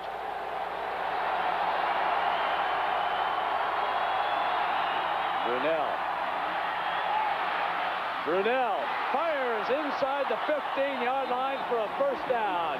Another huge, but hold on. Shelley grabbed the ball.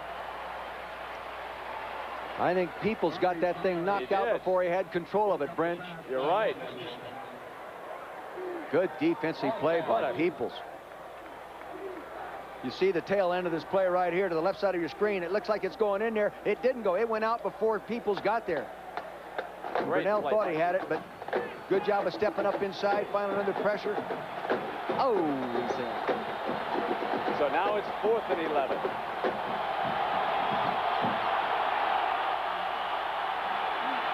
Brunell trying to run for it, won't get it. Michigan's ball. Where is there? Real good defensive series, but there's still a lot of time on the clock, and they can't think and can't assume they've already won the football game. They can't run out the clock. They've got to play good football. I've seen teams lose games by celebrating too early, Brent. I've been involved with them as a coach. So have you, right, Bo? You're absolutely right. They've got to move this ball and get a first down or two. Because I guarantee you, these Huskies, with Jim Lambright coaching that defense, they're coming after them. They'll get the ball back.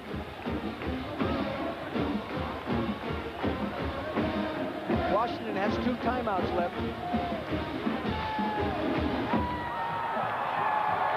So the parents of Michigan quarterback Elvis Grbac anxiously watching out of Willoughby Heights, Ohio. And Elvis tries to move the ball by tossing to Davis. Davis battling for a couple of yards as Tyrone Wheatley unable to return because of those severe leg cramps. Washington had 2 timeouts remaining, as did Michigan. They just used one of them. Boy, it's tough when now that defense can just line up and swarm with all those 8 guys up there. They'll take their chances with a passing game. And I'll tell you, knowing Moeller, and we've been around him a number of years now and presenting his games, he will throw the darn thing. He may. 2:59 to play. Michigan up by 7. Diego, second down now for Michigan. Leading by 7 points. This is Powers exploding. 40 and out of bounds at the 44-yard line as Ricky Powers comes in with a huge 24-yard run. Just a good eye draw play. See, now the tailback will set one way. Now see him set, pause. There it is, no trap. Good lead block by Leggett right there at the point of attack. Super job by Leggett. He gets through there. Now he's into the secondary. Again, there's only one safety back there. He has to make it. That was such a huge moment for Ricky Powers, who has missed games this year because of an injured ankle. He has watched Tyrone Wheatley move into that starring position. Now it's 1st and 10 for the Wolverines. They're audibling. They're in that Bear defense again. Powers.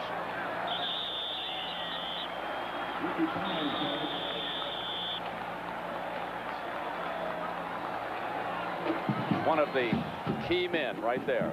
Last year, 3 days before the Rose Bowl, Everett was injured and unable to go, and it threw off the entire rhythm of the Michigan offense. And when you look statistically at what they have done throughout his career, when he is healthy and able to start, they generally win.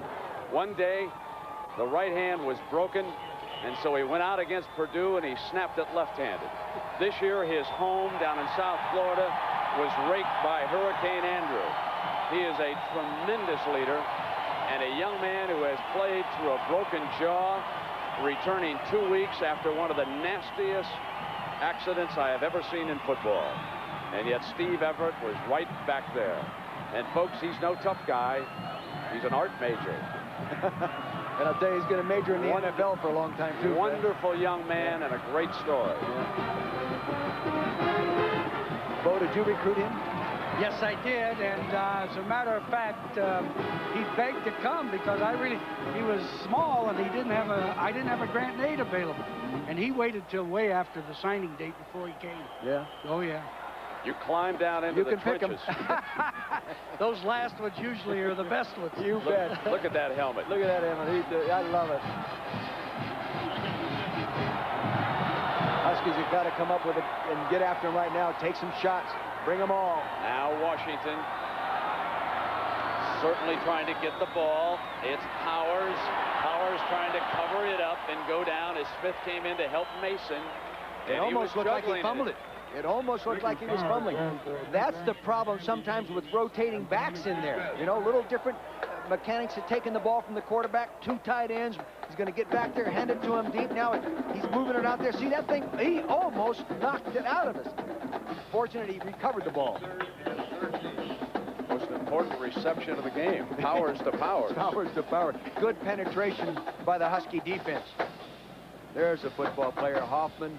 Boy, we got a lot of football players in this field today. You can tell by looking at their hats. Gerbeck bringing the clock down, snapping it on 2 or 3 here on this 3rd down. Powers and Michigan forced to punt. So as you predicted, Dick, Washington got it back. Now they're going to get it back. Now, what's your feeling about going all out to block a punt in this situation, you two guys? You know my feeling on block a punt. I'll let you talk first so I can second guess you. Well, it's 6 of one, a half a dozen others. They got a great return guy back there. If you rough the kicker, it's over. You got to go for a punt return. And I agree with you. And see what happens. And give the ball to your quarterback and see you got a chance. Yes, you don't have any timeouts left, but you got a mobile quarterback. Scramble around. Punting for Michigan. Single safety. There's Jason Shelley Number 18, awaiting the punt. Shelley. Stapleton is partially blocked. Washington takes over at the Michigan 45-yard line with 1:03. It was a high snap, almost over the top of the head. Not a time to get a bad snap. They came after it. The rush comes from the right side. See the high snap? That breaks your rhythm. Here it is right there. He lays out, does an awfully good job at getting at the blocking point in front of the punter, coming from the right side of your screen. Here he comes underneath right there. Wham! Stretches out, does a perfect job. That was Kilpatrick that got in there and got it, number 35. Well, good thing we didn't call that one. No comment. Now Washington is without a timeout. They have a 1st down. Brunell throws high and incomplete to Shelley.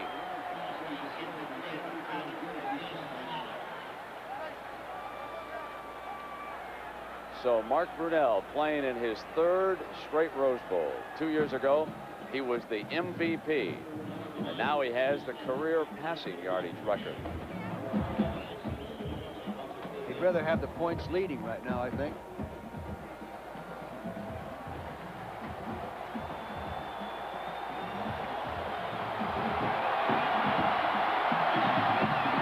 Brunell firing high and incomplete, almost intercepted as Maloney had a shot at it. You know, and Damon Mack was crossing over there in behind that, and the ball was almost tipped to him. And Moeller wonders, how could he not catch that ball? Now 3rd down for the Huskies. Wolverines, Michigan defense doing a good job of trying to funnel everybody back inside. Don't let them catch the ball. You want to run around the inside, fine, but don't let them get out of bounds. Brunell, high and incomplete. He had Bruner set up for the 1st down. He threw the ball a little bit high, and the Huskies are down to 4th down. I'm surprised the defenders sagged off enough to allow the 1st down catch. You would think they would be crowding that marker.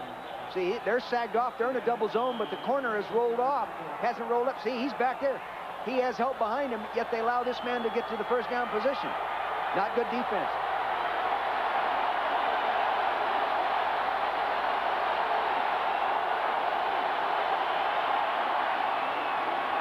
Brunell snaps it incomplete. Michigan's ball.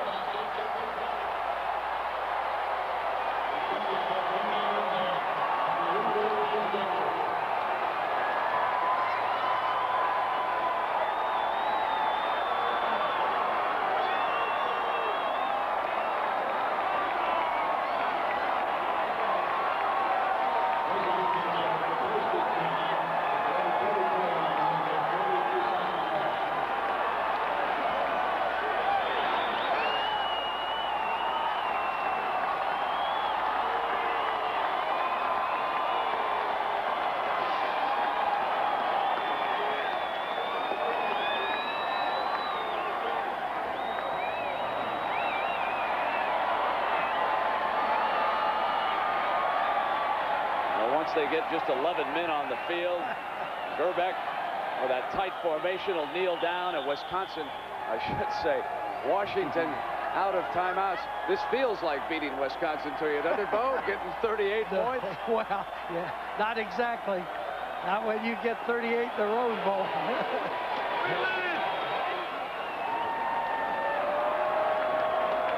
I tell you, both teams really played hard, but they got after each other, but good. Excellent football game. Fun to present.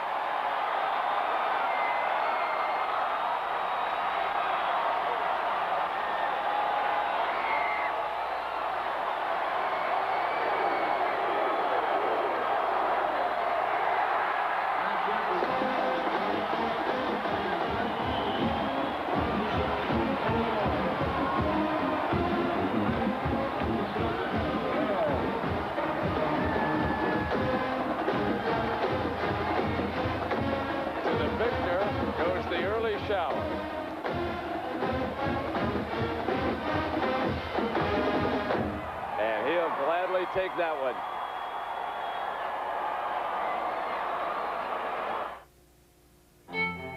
When Ford refined the scene here with Michigan beating Washington 38-31, and next, of course, it's the battle for the national championship, the USF&G Sugar Bowl coming your way from New Orleans, Miami, and Alabama, and there is quite a scene being played out down by the Michigan bench right now as the entire football team came over by the band and the student body, many of whom have traveled here from Ann Arbor to watch their team win the Rose Bowl. And downstairs we go to Julie Moran. Julie? Oh, Brent, it is pandemonium down here, but Coach, you finally got one. There's no question about that. Very happy, and this belongs to the kids, and what a way to finish out, you know, the number of championships we've had. They played very hard. We played a good Washington team, as you know, and I think a very exciting game. Well, now we're going to go to Gary Hayward, and he's going to present the trophy to Coach Moeller. Get up here. Gary, last time you and I met, it wasn't as much fun. Congratulations. It's so great. We really love you for it. Glad to be here. This belongs to these guys. These are the guys. Congratulations, you guys. Rodman and Terre Haute, Indiana. I love you, Mom. I love you. You got it. Thank you very much. Everett rules. This is yours. 87th Street. What's up, 87th So Street? thanks to everybody. It was a wonderful Rose Bowl. Michigan wins it 38-31. For Dick Vermeil, Bo Schembechler, Julie Moran, and the rest of our crew, you guys did a great job. And so did the young men from Michigan. They have won the Rose Bowl, and they did it in impressive fashion. So long, everybody. It's too bad it doesn't mean for a national championship. After a while, you